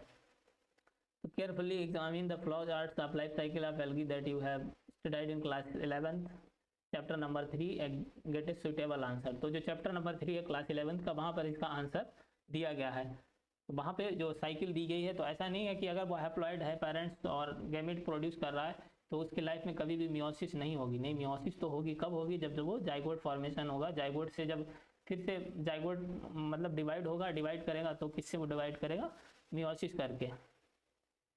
Several organism belonging to the Monera, बहुत सारे ऑर्गेनिज्म हैं जैसे कि मोनेरा, फंजाई, एल्गी, ब्रायोफाइट्स। इसमें क्या होती है? हैप्लॉइड प्लांट बॉडी होती है, मतलब ये कैसे होते हैं? हैप्लॉइड होते हैं। तो ये कैसे अपने गैमीट प्रोड्यूस करेंगे? माइटोसिस के द्वारा। But in organism belonging to the pterido gymno और एनजीओ की बात करें तो टेरिडो जिम्नो एनजीओ कैसे होते हैं? Most of the animals including human beings. और ज़्यादातर एनिमल की भी बात करें इंक्लूडिंग ह्यूमन बींग्स, तो पेरेंटल बॉडी कैसी होती है? डिप्लॉइड, मतलब इनकी जो पेरेंट्स कैसे होते हैं? डिप्लॉइड। तो अपने ये गैमिट्स कैसे बनाएंगे? मियोसिस के द्वारा। It is obvious that meiosis reduction division, meiosis को क्या कहा जाता है? रिडक्शन डिवीजन, मतलब 2n से n का फॉर्मेशन, मतलब रिडक्शन, कमी आ गई। Last to occur has to occur if a diploid body has to produce haploid gamete. तो यहाँ पे क्या होता है? Diploid body haploid gamete produce करती है, कैसे? मियोसिस के द्वारा, मतलब रिडक्शन डिवीजन। तो ये डायग्राम दिए गए थे जो अभी पहले बात की थी। तो discovery of sexuality in organism, diversity of sexually reproducing organism. तो पहला है बाइसेक्सुअल एनिमल। बाइसेक्सुअल कौन थे? अर्थवर्म। तो ये बाइसेक्सुअल ए का डायग्राम दिया गया है। बाइसेक्सुअल मतलब एक ही ऑर्गेनिज्म में के अंदर मेल और फीमेल गैमीट दोनों प्रेजेंट हैं। तो अर्थवर्म क्या है? अर्थवर्म के अंदर मेल गैमीट और फीमेल गैमीट। तो ये अर्थवर्म का डायग्राम है और ये इसका रिप्रोडक्टिव सिस्टम का डायग्राम है। तो एक टेस्टिस सेक विद टेस्टिस और यहाँ पर ओवरी प्रेजेंट है, मतलब एक ही ऑर्गेनिज्म के अंदर दोनों रिप्रोडक्टिव ऑर्गन प्रेजेंट है। तो इस टाइप के ऑर्गेनिज्म को क्या बोला जाता है? बाइसेक्सुअल, जो कि अर्थवर्म एग्जाम्पल है। बाइसेक्सुअल एनिमल कौन है? अर्थवर्म। अब बी का डायग्राम किसका है? यूनिसेक्सुअल एनिमल, मतलब काकरोच। काकरोच की बात करें तो ये काकरोच है, तो एक मेल काकरोच है, तो सिर्फ टेस्टिस का इसमें प्रेजेंट होंगे और ये क्या करेगा? मेल गैमीट का फॉर्मेशन करेगा। और ये फीमेल कॉकरोच है, फीमेल कॉकरोच में ओवरी प्रेजेंट होंगी, ओवरी से क्या? मेल फीमेल गैमीट का फॉर्मेशन होगा। तो उसके बाद जो सी डायग्राम दिया गया है वो किसका है? मोनोसियस प्लांट कारा। ये सी डायग्राम किसका है? मोनोसियस कारा। तो इसमें जो फीमेल सेक्स ऑर्गन ऊपर होते हैं, तो ये डायग्राम याद रखना, कंफ्यूज मत होना कि यहाँ ऊ होनी है, मतलब फीमेल सेक्स ऑर्गन कहाँ प्रेजेंट है? ऊपर। और एंथ्रीडियम मतलब मेल सेक्स ऑर्गन जस्ट नीचे प्रेजेंट होते हैं, मेल नीचे है, फीमेल ऊपर है। तो याद रखना, उल्टा प्रोसेस। तो ये सी डायग्राम हो गया। उसके बाद जो डी डायग्राम है, डाइसियस प्लांट, मार्केंसिया। ये डायग्राम दिया गया है मार्केंसिया का, ये फीमेल थैलस है, ये मेल थैलस है। तो इसके याद करने का तरीका है कि ये जो मेल है वो कैसे कैप टाइप की स्ट्रक्चर दिखाई दे रहा है, मतलब एंथीरिडियोफोर है, और फीमेल क्या है? जूड़ा जैसी स्ट्रक्चर लगाई है, मतलब जूड़ा जैसा लगाया नहीं जाता है, जो लेडीजें लगाती हैं गाँव में ज़्यादातर मिलेगा जूड़ा जैसी स्ट्रक्चर। तो ये क्या है? आर्कीगोनियोफोर, जो शहर की तो आजकल खुले बाल में घूमती हैं। तो ये फीमेल और मेल थैलस को ऐसे रिप्रेजेंट किया जाता है। ये पहचानेंगे, मतलब फीमेल थैलस कौन सा है, मेल थैलस कौन सा है। ये किसका डायग्राम था? मार्केंसिया का। डाइसियस प्लांट मतलब डाइसियस प्लांट है, जैसे कि मेल अलग होगा, फीमेल अलग होगा। जो लास्ट डायग्राम दिया गया, bisexual flower sweet potato. Sweet potato का बाइसेक्सुअल फ्लावर क्या है? Plant B. ये जो डायग्राम है स्वीट पोटैटो का बाइसेक्सुअल फ्लावर दिया गया है। इन डिप्लॉयड ऑर्गेनिज्म, अगर हम डिप्लॉयड ऑर्गेनिज्म की बात करते हैं तो स्पेशलाइज्ड सेल्स जिसको मियोसाइट कहते हैं, मतलब गैमीट मदर सेल। मियोसाइट किसको कहा जाता है? गैमीट मदर सेल मतलब डिप्लॉयड। मियोसाइट को डिप्लॉयड भी कहते हैं। तो डिप्लॉयड मतलब गैमीट मदर सेल, इसकी प्लॉयडी क्या होगी? मतलब 2n। तो मियोसाइट है, मियोसाइट में क्या होगा? मियोसिस। मियोसिस के क्या होगा? प्लॉयडी चेंज होगी। और and the end of meiosis, और मियोसिस के एंड में only one set of chromosome gets incorporated into each gametes. तो ईच गैमेट्स में इसमें क्या होगा? मियोसिस के बाद 2 सेट क्रोमोसोम के बनेंगे, उसमें एक मेल गैमेट के पास जाएगा, मतलब या एक सॉरी मतलब जो अगर मेल गैमेट प्रोड्यूस करेंगे तो 2 सेट बनेंगे, तो अलग अलग गैमेट में चले जाएंगे, मतलब दोनों की प्लॉयडी n प्लॉयडी में टूट जाएंगे। 2n है तो 2n n में टूट जाएगा by the process of meiosis. Carefully study table 1.1 and fill in the diploid and haploid chromosome in the blanks. तो ये जो टेबल दी है टेबल, तो ये दिया गया है name of organism, chromosome number किसमें? मियोसाइट में, मतलब डिप्लॉयड में, और chromosome number in gamete, n में क्रोमोसोम नंबर। तो अगर हम बात करते हैं ह्यूमन बींग्स की, तो ह्यूमन बींग्स के क्रोमोसोम गैमीट में क्रोमोसोम नंबर अगर 23 है, तो इसमें अगर n 23 है तो 2n क्या हो जाएगा? 46, मतलब डबल। और अगर हम हाउस फ्लाई की बात करते हैं, हाउस फ्लाई में अगर मियोसाइट में क्रोमोसोम नंबर 12 है तो उसके गैमीट में कितने हो जाएंगे? उसके आधे 6। और अगर हम रेट की बात करते हैं तो रेट में अगर उसके गैमीट में 21 है, मतलब गैमीट में क्रोमोसोम नंबर कितना है? 21 है। तो 21 है तो उसके मियोसाइट में कितने हो जाएंगे? डबल, मतलब गैमीट से जस्ट डबल मियोसाइट में होते हैं, मियोसाइट के आधे गैमीट में होते हैं। तो अगर हम डॉग की बात करते हैं तो डॉग के मियोसाइट में 78 है, तो उसके मेल मतलब गैमीट में कितने हो जाएंगे? उसके हाफ 39। कैट की बात करें तो कैट के अगर गैमीट में 39 है तो मियोसाइट में कितने हो जाएंगे? डबल, मतलब 38।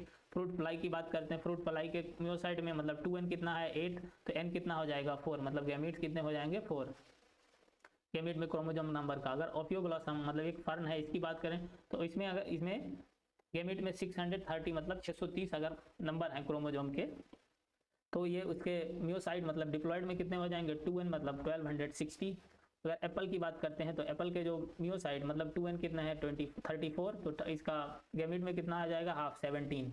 ऐसे राइस प्लांट की बात करते हैं तो राइस के गैमीट में 12 है, तो 12 का हाफ डबल कितना? 24, मतलब मियोसाइट कितना? 2n कितना हो गया? 24। ऐसे ही अगर हम बात करते हैं मेज की, तो मेज की मियोसाइट मतलब 2n 20 है, तो n मतलब है गैमीट कितना होगा? 10। पोटैटो की बात करते हैं, पोटैटो क्या है? पोटैटो के गैमीट कितने? 24 हैं, तो गैमीट में क्रोमोसोम 24 है, तो इसका मियोसाइट में कितना हो जाएंगे? डबल 48। ऐसे अगर बटरफ्लाई की बात करते हैं तो बटरफ्लाई के मियोसाइट मतलब 2n कितने? पोटैटो पोटैटो के गैमीट में कितने क्रोमोसोम होते हैं? 24 एंड, तो इसके मियोसाइट में कितने हो जाएंगे? 48। और बटरफ्लाई की बात करते हैं तो बटरफ्लाई के मियोसाइट में कितने हैं? 380। तो इसके गैमीट में कितने हो जाएंगे? इसके आधे मतलब 190। ऑनियन की बात करते हैं तो ऑनियन में के गैमीट में कितने क्रोमोसोम नंबर 8 हैं, तो इसके उसमें मियोसाइट में कितने हो जाएंगे? 16, मतलब डबल। तो ये तो हो गई फर्टिलाइज मतलब प्री फर्टिलाइजेशन, वो सॉरी उसके गैमेटोजेनेसिस प्रोसेस की बात। तो प्री फर्टिलाइजेशन का दूसरा इवेंट क्या है? Gamete transfer. तो अब बात करते हैं गैमीट ट्रांसफर के बारे में। गैमीट ट्रांसफर क्या होता है इसके बारे में बात करते हैं। तो gamete transfer after their formation male and female gamete must be physically brought together to facilitate fusion. और फर्टिलाइजेशन करने के लिए गैमीट को क्या होगा? पास आना पड़ेगा। However, even wonder how this gamete meet, मतलब ये गैमेट कैसे मिलेंगे? एनसीईआरटी पूछ रही। तो बात करते हैं इन मेजोरिटी ऑफ ऑर्गेनिज्म, ज्यादातर ऑर्गेनिज्म की बात करते हैं, जैसे कि मेल गैमेट कैसा होता है? मोटाइल होता है। ज्यादातर मेजोरिटी ऑर्गेनिज्म कैसा होता है? मेल गैमेट मोटाइल होता है। और फीमेल गैमेट कैसा होता है? स्टेशनरी, मतलब रुका रहता है अपनी जगह पर, एक ही जगह पर स्टेशनरी रहता है। लेकिन कुछ एक्सेप्शन की बात करें, जैसे exception are few fungi and algae. तो कुछ फंजाई और एल्गी ऐसे हैं जिनमें दोनों टाइप के मतलब मेल और फीमेल गैमेट दोनों कैसे होते हैं? Motile. in which both type of gametes are motile. There is a need for medium through which the male gamete move. तो यहाँ पर मतलब मीडियम की जरूरत होगी जहाँ से मेल गैमेट मूव करेगा, क्योंकि मेल गैमेट कैसा है? मोटाइल, और फीमेल गैमेट स्टेशनरी है। तो मेल गैमेट को ही मूव करना पड़ेगा, वो किस उसके लिए मीडियम की रिक्वायर होगी। इन सेवरल सिंपल प्लांट्स, कुछ मतलब सिंपल प्लांट की बात करते हैं, जैसे कि एल्गी हो गया, ब्रायोफाइट्स हो गया, टेरिडोफाइट्स हो गया। वाटर इनके लिए मीडियम क्या है? मेल गैमेट ट्रांसफर होने के लिए क्या है? Medium water is medium through which its gamete transfer takes place. तो यहाँ पर गैमेट किसके द्वारा ट्रांसफर होता है? वाटर के द्वारा। The large number of male gamete however fail to reach the female gamete. Water से जब गैमीट ट्रांसफर होते हैं तो यहाँ पे बहुत सारे जो मेल गैमीट हैं वो पहुंच ही नहीं पाते फीमेल गैमीट तक। तो इसको कंपनसेट करने के लिए, मतलब इसीलिए जो मेल गैमेट का नंबर है वो फीमेल गैमेट के कंपैरिजन में बहुत ज़्यादा प्रोड्यूस होता है। To compensate this loss of male gamete during the transport, the number of male gametes produced is several thousands times of the number of female gamete each produce। जो female gamete produce होते हैं उसके comparison में male gamete कई हज़ार गुना ज़्यादा produce होते हैं फीमेल गैमेट से, क्योंकि मेल गैमेट तो फीमेल गैमेट पहुंचने में बहुत सारे जो लॉस हो जाते हैं, मेल गैमेट नहीं पहुंच पाते हैं, बहुत ज़्यादा अमाउंट में प्रोड्यूस होते हैं जिसमें से कुछ ना कुछ तो पहुंच ही जाते हैं। तो अब आगे बात करते हैं in seed plants pollen grains are the carrier of male gamete. अगर हम सीड प्लांट की बात करें, मतलब फ्लावरिंग प्लांट, तो इन सीड प्लांट में क्या होता है, पोलन ग्रेन कैरियर होता है मेल गैमेट के लिए, और ovule have the egg, ovule के पास एग होता है। Pollen grains produce in anther, तो पोलन ग्रेन कहाँ प्रोड्यूस होता है, एंथर में, therefore have to be transfer to the stigma before it can be lead to the fertilisation. तो फर्टिलाइजेशन से पहले पोलन ग्रेन को कहाँ ट्रांसफर कर दिया जाता है, स्टिग्मा, मतलब मेल गैमेट फीमेल गैमेट के स्टिग्मा पर। जो फीमेल का वो जो फीमेल फ्लावर है उसके गैमेट पे नहीं, फीमेल फ्लावर के स्टिग्मा पर ट्रांसफर कर दिया जाता है मेल गैमेट को। बाइसेक्सुअल सेल्फ फर्टिलाइजिंग प्लांट, मतलब ऐसे प्लांट जो बाइसेक्सुअल, मतलब जिनमें मेल और फीमेल गैमेट दोनों प्रेजेंट है, मतलब खुद से फर्टिलाइज सेल्फ फर्टिलाइजिंग प्लांट, जैसे कि हम मटर की बात करें, पीच क्या है, बाइसेक्सुअल प्लांट है। Transfer of pollen grain to the stigma is relatively easy to anther. तो जो पोलन ग्रेन का ट्रांसफर स्टिग्मा तक आसानी से इजी हो जाता है, and stigma are located close to each other. तो जो ऐसे प्लांट होते हैं जो सेल्फ फर्टिलाइजिंग होते हैं, मतलब जो बाइसेक्सुअल होते हैं, तो उसमें पोलन ग्रेन का ट्रांसफर आसानी से होता है, स्टिग्मा तक जाने में आसानी से, मतलब पोलन ग्रेन है स्टिग्मा पर पहुंच जाता है। Pollen grains soon after they are shared and come in contact with it stigma, but in cross pollinator plant, जैसे कि ऐसे प्लांट जो डाइसियस प्लांट है, मतलब यूनिसेक्सुअल प्लांट है, ये स्पेशलाइज इवेंट्स जिनमें इनमें एक स्पेशलाइज्ड इवेंट होता है जिसको पॉलिनेशन कहा जाता है। तो पॉलिनेशन क्या है, facilitate the transfer of pollen grain to the stigma. तो स्टिग्मा पोलन ग्रेन को स्टिग्मा में पहुंचाने तक हेल्प करता है, मतलब उसकी सहायता करता है, उसके प्रोसेस को फैसिलिटेट करता है। Pollen grains germinate on the stigma and the, तो पोलन ग्रेन है वो एक स्टिग्मा पर जर्मिनेट करते हैं, and the pollen tubes carrying the male gamete reach to the ovule. तो जो पोलन ट्यूब होती है, पोलन ग्रेन स्टिग्मा पर जर्मिनेट करते हैं, पोलन ट्यूब क्या करती है, मेल गैमेट को ओव्यूल तक ले जाती है, and discharge male gamete near the egg. तो ये एग सेल के पास में डिस्चार्ज कर देती है मेल गैमेट को। इन डाइसियस एनिमल की बात करें, जो डाइसियस एनिमल्स होते हैं, since the male and female gametes are formed in different individual. तो ये कैसे हैं, डाइसियस मतलब यूनिसेक्सुअल में क्या होता है, मेल अलग प्रेजेंट होता है, फीमेल अलग प्रेजेंट होता है। Organism must evolve a special mechanism for gamete transfer. तो इस टाइप के ऑर्गेनिज्म ने एक स्पेशल टाइप की मैकेनिज्म का फॉर्मेशन कर लिया है गैमेट ट्रांसफर करने के लिए। Successful transfer and coming together of gamete is essential for the most critical event in sexual reproduction is the fertilisation. तो अब बात करते हैं जो अगला प्रोसेस था फर्टिलाइजेशन। अब ये प्री फर्टिलाइजेशन यहाँ तक हो गया एंड। अब बात करते हैं फर्टिलाइजेशन की। फर्टिलाइजेशन क्या होता है कि जब मेल गैमेट और फीमेल गैमेट एक दूसरे के पास आके फ्यूजन करें, fusion of male and female gamete, उसको क्या कहा जाता है, फर्टिलाइजेशन।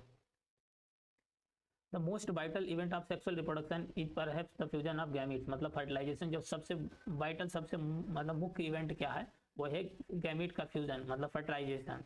दिस प्रोसेस, इसको सिंगेमी में कहा जाता है, result in the formation of diploid zygote. जिससे क्या होता है, दो में फीमेल मेल गैमेट और फीमेल गैमेट फर्टिलाइज मतलब फ्यूज करते हैं, जिससे जाइगोट का फॉर्मेशन होता है।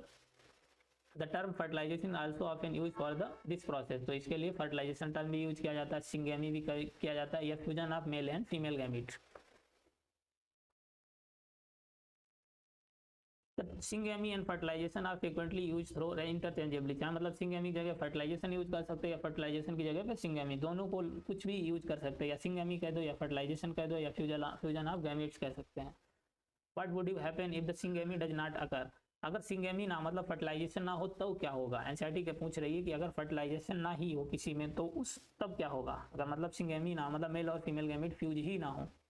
However, it has to be mentioned here that in some organism, जैसे कि रोटिफर्स की बात करते हैं, रोटिफर्स हो गए, हनी बीज हो गई, इवन सम लिजार्ड और बर्ड्स टर्कीज, तो इनमें क्या होता है, the female gamete undergoes development to form new organism. तो जो फीमेल गैमेट है वो डेवलपमेंट करके न्यू ऑर्गेनिज्म का फॉर्मेशन कर लेता है बिना किसी फर्टिलाइजेशन के, विदाउट फर्टिलाइजेशन। तो इस वाले प्रोसेस को क्या कहा जाता है, पार्थिनोजेनेसिस। इसको कहते हैं पार्थिनोजेनेसिस। पार्थिनोजेनेसिस कैसे कहा जाता है? फीमेल गैमेट डेवलपमेंट करती है, ठीक है, डेवलपमेंट करके फीमेल गैमेट क्या करती है? नए ऑर्गेनिज्म का फॉर्मेशन करती है, जिससे बिना किसी फर्टिलाइजेशन के, तो इसको कहा जाता है पार्थिनोजेनेसिस।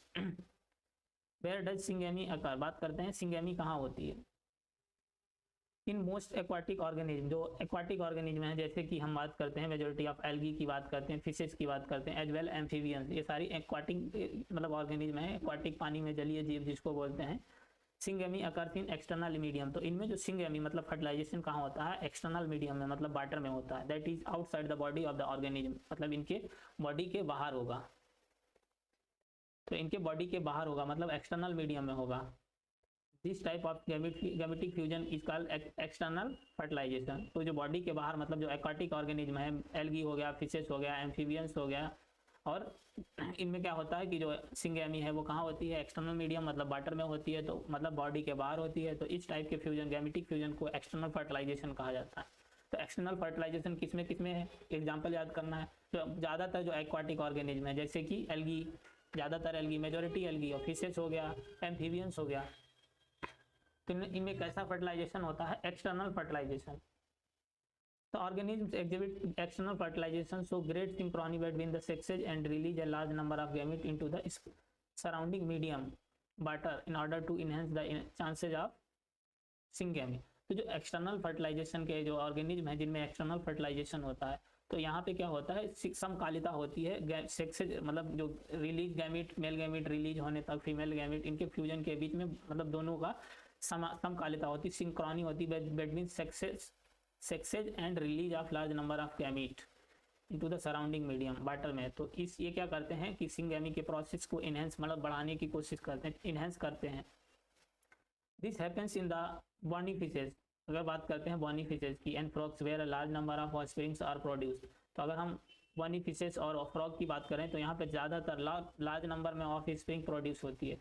तो major disadvantage is that the offsprings are extremely vulnerable to predator threatening their survival up to adulthood. तो यहाँ पे बहुत ज़्यादा ये इसका डिसएडवांटेज क्या है कि जो एक्सटर्नल मीडियम में जहाँ पे एक्सटर्नल फर्टिलाइजेशन जिसमें होता है, तो इसमें जो इनके ऑफ स्प्रिंग है वो प्रीडेटर से बहुत ज़्यादा खतरे में रहती है। तो इसलिए यहाँ पे बहुत ज़्यादा नंबर में ऑफ स्प्रिंग प्रोड्यूस होती है, जिसमें बहुत सारी क्या होती है कि जो प्रेडिटर्स उसको मार डालते हैं, खा जाते हैं। तो इसलिए ये लोग बहुत मतलब इतनी ज़्यादा प्रोड्यूस करते हैं, तो कुछ ना कुछ तो मतलब कुछ परसेंट तो उनकी प्रोजेनी ऑफ स्प्रिंग है बच ही जाती है। अब बात करते हैं आगे इन टेरेस्ट्रियल ऑर्गेनिज्म। जो टेरेस्ट्रियल, मैनी टेरेस्ट्रियल जो मतलब स्थल पर रहने वाले जीव हैं, टेरेस्ट्रियल ऑर्गेनिज्म बिलोंगिंग टू, जैसे कि फंजाई की बात करें, higher animals, reptiles, birds, mammals, and in majority of plants की बात करते हैं, ब्रायोटाइडो, जिम्नो, एंजियो, इनकी सब बात करते हैं। तो सिंगेमी अकर्स, इनमें क्या होता है? इनसाइड बॉडी के अंदर होती है, मतलब इंटरनल फर्टिलाइजेशन होता है। तो इंटरनल फर्टिलाइजेशन किसमें होता है? फंजाई हो गया, हायर एनिमल्स हो गए, रेप्टाइल, बर्ड्स, मैमल्स, और प्लांट्स की बात करें, ब्रायोटाइडो, जिम्नो, एंजियो, इनमें सब में कौन सा फर्टिलाइजेशन होता है? इंटरनल फर्टिलाइजेशन, मतलब बॉडी के अंदर ही फर्टिलाइजेशन होता है। All these organism egg is formed inside the female body. तो इन सारे ऑर्गेनिज्म में क्या सब जो एग कहाँ बनता है? वो फीमेल बॉडी के अंदर, where they fuse with the male gamete. In organism exhibiting internal fertilisation the male gamete is motile. और जो ऐसे ऑर्गेनिज्म जो इंटरनल फर्टिलाइजेशन एग्जिबिट करते हैं, तो इनमें मेल गैमीट कैसा होता है? मोटाइल होता है, और has to reach the egg in order to fuse with it, और एग के पास पहुंचकर उसके साथ फ्यूज हो जाता है। In these even though the number of sperms produce it very large. और तो इनमें क्या होता है कि जो स्पर्म का नंबर बहुत ज़्यादा अमाउंट में, बहुत ज़्यादा नंबर में प्रोड्यूस होता है, बहुत ज़्यादा, क्योंकि कुछ ना कुछ बहुत सारे जो मतलब मेल गैमेट हैं वो क्या करते हैं? वो लॉस हो जाते हैं, स्पर्म्स क्या लॉस हो जाते हैं, इसलिए यहाँ पे बहुत ज़्यादा नंबर में प्रोड्यूस होते हैं। There is a significant reduction in the number of eggs produced. तो यहाँ पे बहुत सारे रिडक्शन, मतलब पहुँचते पहुँचते ही नष्ट हो जाते हैं। इन सीड प्लांट, जो सीड प्लांट मतलब flowering plant, however the non motile male gametes are carried to female gametes by pollen tube. तो जो फ्लॉवरिंग प्लांट्स हैं वहाँ पे नॉन मोटाइल मेल गैमेट कैसे जाता है? पॉलन ट्यूब के द्वारा फीमेल गैमेट के पास पहुँचता है। अब बात करते हैं जो लास्ट क्या था इवेंट, पोस्ट फर्टिलाइजेशन में क्या इवेंट्स हैं। तो पोस्ट फर्टिलाइजेशन की में बात करते हैं, इसमें पोस्ट फर्टिलाइजेशन में इवेंट की बात करते हैं, जाइगोट की बात करते हैं, और एम्ब्रियोजेनेसिस। तो इस इवेंट में दो एक होंगे, जाइगोट मतलब जाइगोट फॉर्मेशन, और एम्ब्रियोजेनेसिस। तो अब बात करते हैं zygote.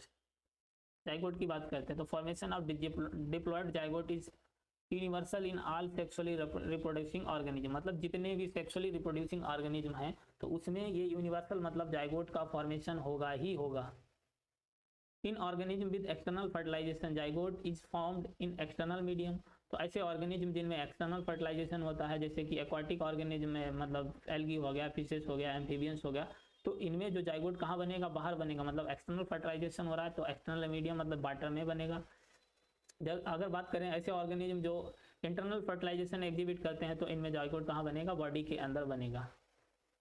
Further development of zygote depends on the type of life cycle of the organism has and at the environment it is exposed, और जो आगे का डेवलपमेंट है जाइगोट का वो किस पर डिपेंड करता है कि जो ऑर्गेनिज्म है उसकी लाइफ साइकिल कैसी है। In organism belonging to fungi and algae, ऐसे ऑर्गेनिज्म जो फंजाई और एल्गी से बिलोंग करते हैं तो जाइगोट क्या करता है, डेवलप कर लेता है थिक वॉल, तो zygote develops a thick wall that is resistance to desiccation and damage, तो ये थिक वाला वॉल डेवलप कर लेता है जिससे जो जाइगोट है वो क्या करता है, सूखने से, डेसिकेशन से बचता है और डैमेज होने से भी बचता है। तो क्या करता है, डेसिकेशन और डैमेज से भी बचता है। In undergoes a period of rest, in undergoes period of rest germination, और बाकी का जो पीरियड है वो जर्मिनेशन में जाता है। In organism with haplontic life cycle, ऐसे ऑर्गेनिज्म जिनमें लाइफ साइकिल कैसी है, हैप्लॉन्टिक मतलब प्लॉइडी क्या है, N, as you have read in class 11 zygote divides by, जो क्लास 11 का चैप्टर है एल्गी वाला वहाँ पे पढ़ा था, zygotes divides by meiosis to form haploid organism, तो जाइगोट डिवाइड करते हैं मियोसिस से और फॉर्म करते हैं हैप्लॉइड स्पोर्स का formation. That grow kind of development takes place in zygote organism in with diplontic and haplontic life cycle. Zygote is the vital link that ensures the continuity of species between the organism of one generation to next generation। तो zygote क्या है, vital link है, एक link है जो कि एक generation से दूसरे जनरेशन के बीच में स्पेसीज की कंटिन्यूटी बनाए रखता है। Every sexually reproducing organism including human beings begins life as a single cell zygote, तो किसी भी जो भी सेक्सुअली रिप्रोड्यूसिंग ऑर्गेनिज्म है तो उसकी जो लाइफ की शुरुआत कहाँ से होती है, सिंगल सेल्ड और जाइगोट से ही होती है। तो हर एक जो सेक्सुअली रिप्रोड्यूसिंग ऑर्गेनिज्म है उसकी लाइफ की शुरुआत होती है सिंगल सेल्ड जाइगोट से ही। अब बात करते हैं जो पोस्ट फर्टिलाइजेशन का सेकेंड इवेंट मतलब embryogenesis, formation of embryo. Sorry,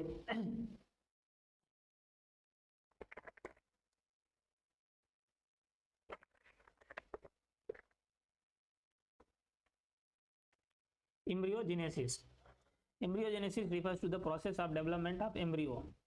embryogenesis क्या होता है कि एम्ब्रियो के डेवलपमेंट का प्रोसेस फ्रॉम द जाइगोट से एम्ब्रियो के डेवलपमेंट के प्रोसेस को कहा जाता है embryogenesis. During embryogenesis zygote undergoes cell division, तो एम्ब्रियोजेनेसिस के दौरान जाइगोट्स में क्या होता है, सेल डिवीजन मतलब माइटोसिस, एक सेल से दो सेल, दो से तीन, चार, मतलब ऐसे ही डिवाइड करती रहेंगे। एंड सेल डिफरेंशिएशन, और सेल डिफरेंशिएशन भी होता है। While cell division increase the number of cells और in the developing embryo, cell division क्या करता है, सेल का नंबर बढ़ाता है डेवलपिंग एम्ब्रियो में, और सेल डिफरेंशिएशन हेल्प करता है group of cells to undergo certain modification.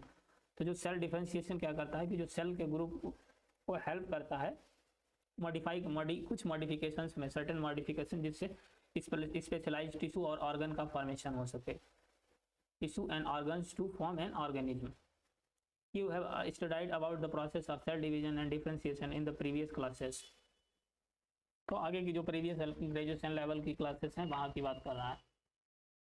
Animals are categorized into oviparous and viviparous based on the whether the development of zygote takes place outside the body of the female parents or inside। तो animals जो दो category में describe किए गए हैं, oviparous and viviparous, किसकी basis पर, जो मतलब बॉडी के अंदर जो जाइगोट है कहाँ टेक्स प्लेस, बॉडी के अंदर रहता है या बाहर रहता है। That is whether they lay fertilized or unfertilized eggs or gives birth to youngs, मतलब ये fertilized egg दे रहे हैं या unfertilized egg दे रहे हैं या बच्चे को जन्म दे रहे हैं, यंग वंस को, बर्थ टू यंग वंस, तो इस पे डिपेंड करता है। जैसे कि अगर हम बात करें oviparous animals like reptiles, birds, the fertilised egg covered by hard calcareous shells. तो जो ओविपेरस एनिमल्स होते हैं रेप्टाइल और बर्ड्स में, तो यहाँ पे कैसा होता है, फर्टिलाइज एग जो कवर्ड किससे होता है, हार्ड कैल्केरियस सेल्स द्वारा, are laid in a safe place in environment, तो इन्वायरमेंट के सेफ प्लेस में ये अंडे छोड़ देते हैं अपने। After a period of incubation, और इंक्यूबेशन के पीरियड के बाद में यंग वंस हैच आउट, तो यहाँ वहाँ से अंडे से बच्चा निकल आता है, मतलब जो अंडा है अंडे फूट कर बच्चा निकल आता है। On the other hand the viviparous animals की बात करते हैं, मेजोरिटी ऑफ ज़्यादातर मैमल्स इंक्लूडिंग ह्यूमन बींग्स, तो जाइगोट, तो इनमें जो जाइगोट है, जाइगोट डेवलप किस में हो जाता है, young ones inside the body of the female organism, तो फीमेल ऑर्गेनिज्म के बॉडी के अंदर ही जाइगोट डेवलप हो जाता है यंग वंस में। After attaining in certain stage of growth, और ग्रोथ की सर्टेन स्टेज अटेंड करने के बाद young ones are delivered out of the body of the female organism, और फीमेल ऑर्गेनिज्म के सर्टेन स्टेज के मतलब ग्रोथ के बाद में जो मतलब जो है यंग वंस क्या है डिलीवर हो जाता है, मतलब बाहर आ जाता है फीमेल ऑर्गेनिज्म के से, because of proper embryonic care and protection, तो यहाँ पर क्या होता है प्रॉपर एम्ब्रियोनिक केयर होती है और प्रोटेक्शन से, तो chances of survival of young ones is greater in viviparous, तो बीबी पैरस में जो यंग वंस के चांसेस सर्वाइव करने के बहुत ज़्यादा होते हैं कंपेयर टू ओवी पैरस की, वहाँ पे बहुत ज़्यादा कम चांस, बहुत कम का चांस होते हैं सर्वाइव करने के लिए। In flowering plants the zygote is formed inside the ovule, अगर हम फ्लावरिंग प्लांट की बात करते हैं तो जाइगोट कहाँ बनता है, ओव्यूल के अंदर। After fertilisation the sepals petals and stamens of the flower wither or fall, मतलब गिर जाते हैं। कैन यू, जब ये फर्टिलाइजेशन में फिर जो सीपल्स पिटल्स स्टेमन्स होते हैं वो गिर के सूख जाते हैं। The pistil however remains attach to the plant, और जो पिस्टिल है प्लांट से जुड़ा रहता है। The zygote develops into embryo and the ovule develop into seed, तो जाइगोट किस में डेवलप हो जाता है, एम्ब्रियो में डेवलप हो जाता है, और ओव्यूल सीड का फॉर्मेशन कर लेता है। The ovary develops into the fruit, और ओवरी किस में डेवलप हो जाती है, फ्रूट में, विच डेवलप्स ए थिक बाल एंड कॉल पेरिकार्प, जो कि एक थिक बाल का डेवलपमेंट कर लेती है जिसको पेरिकार्प कहा जाता है। It is protective in function, तो इसका काम क्या होता है पेरिकार्प का, प्रोटेक्ट करने का। After dispersal, seeds germinate under favorable condition to produce new plant, और डिस्पर्सन के बाद जो सीड जर्मिनेट करते हैं अंडर फेवरेबल कंडीशन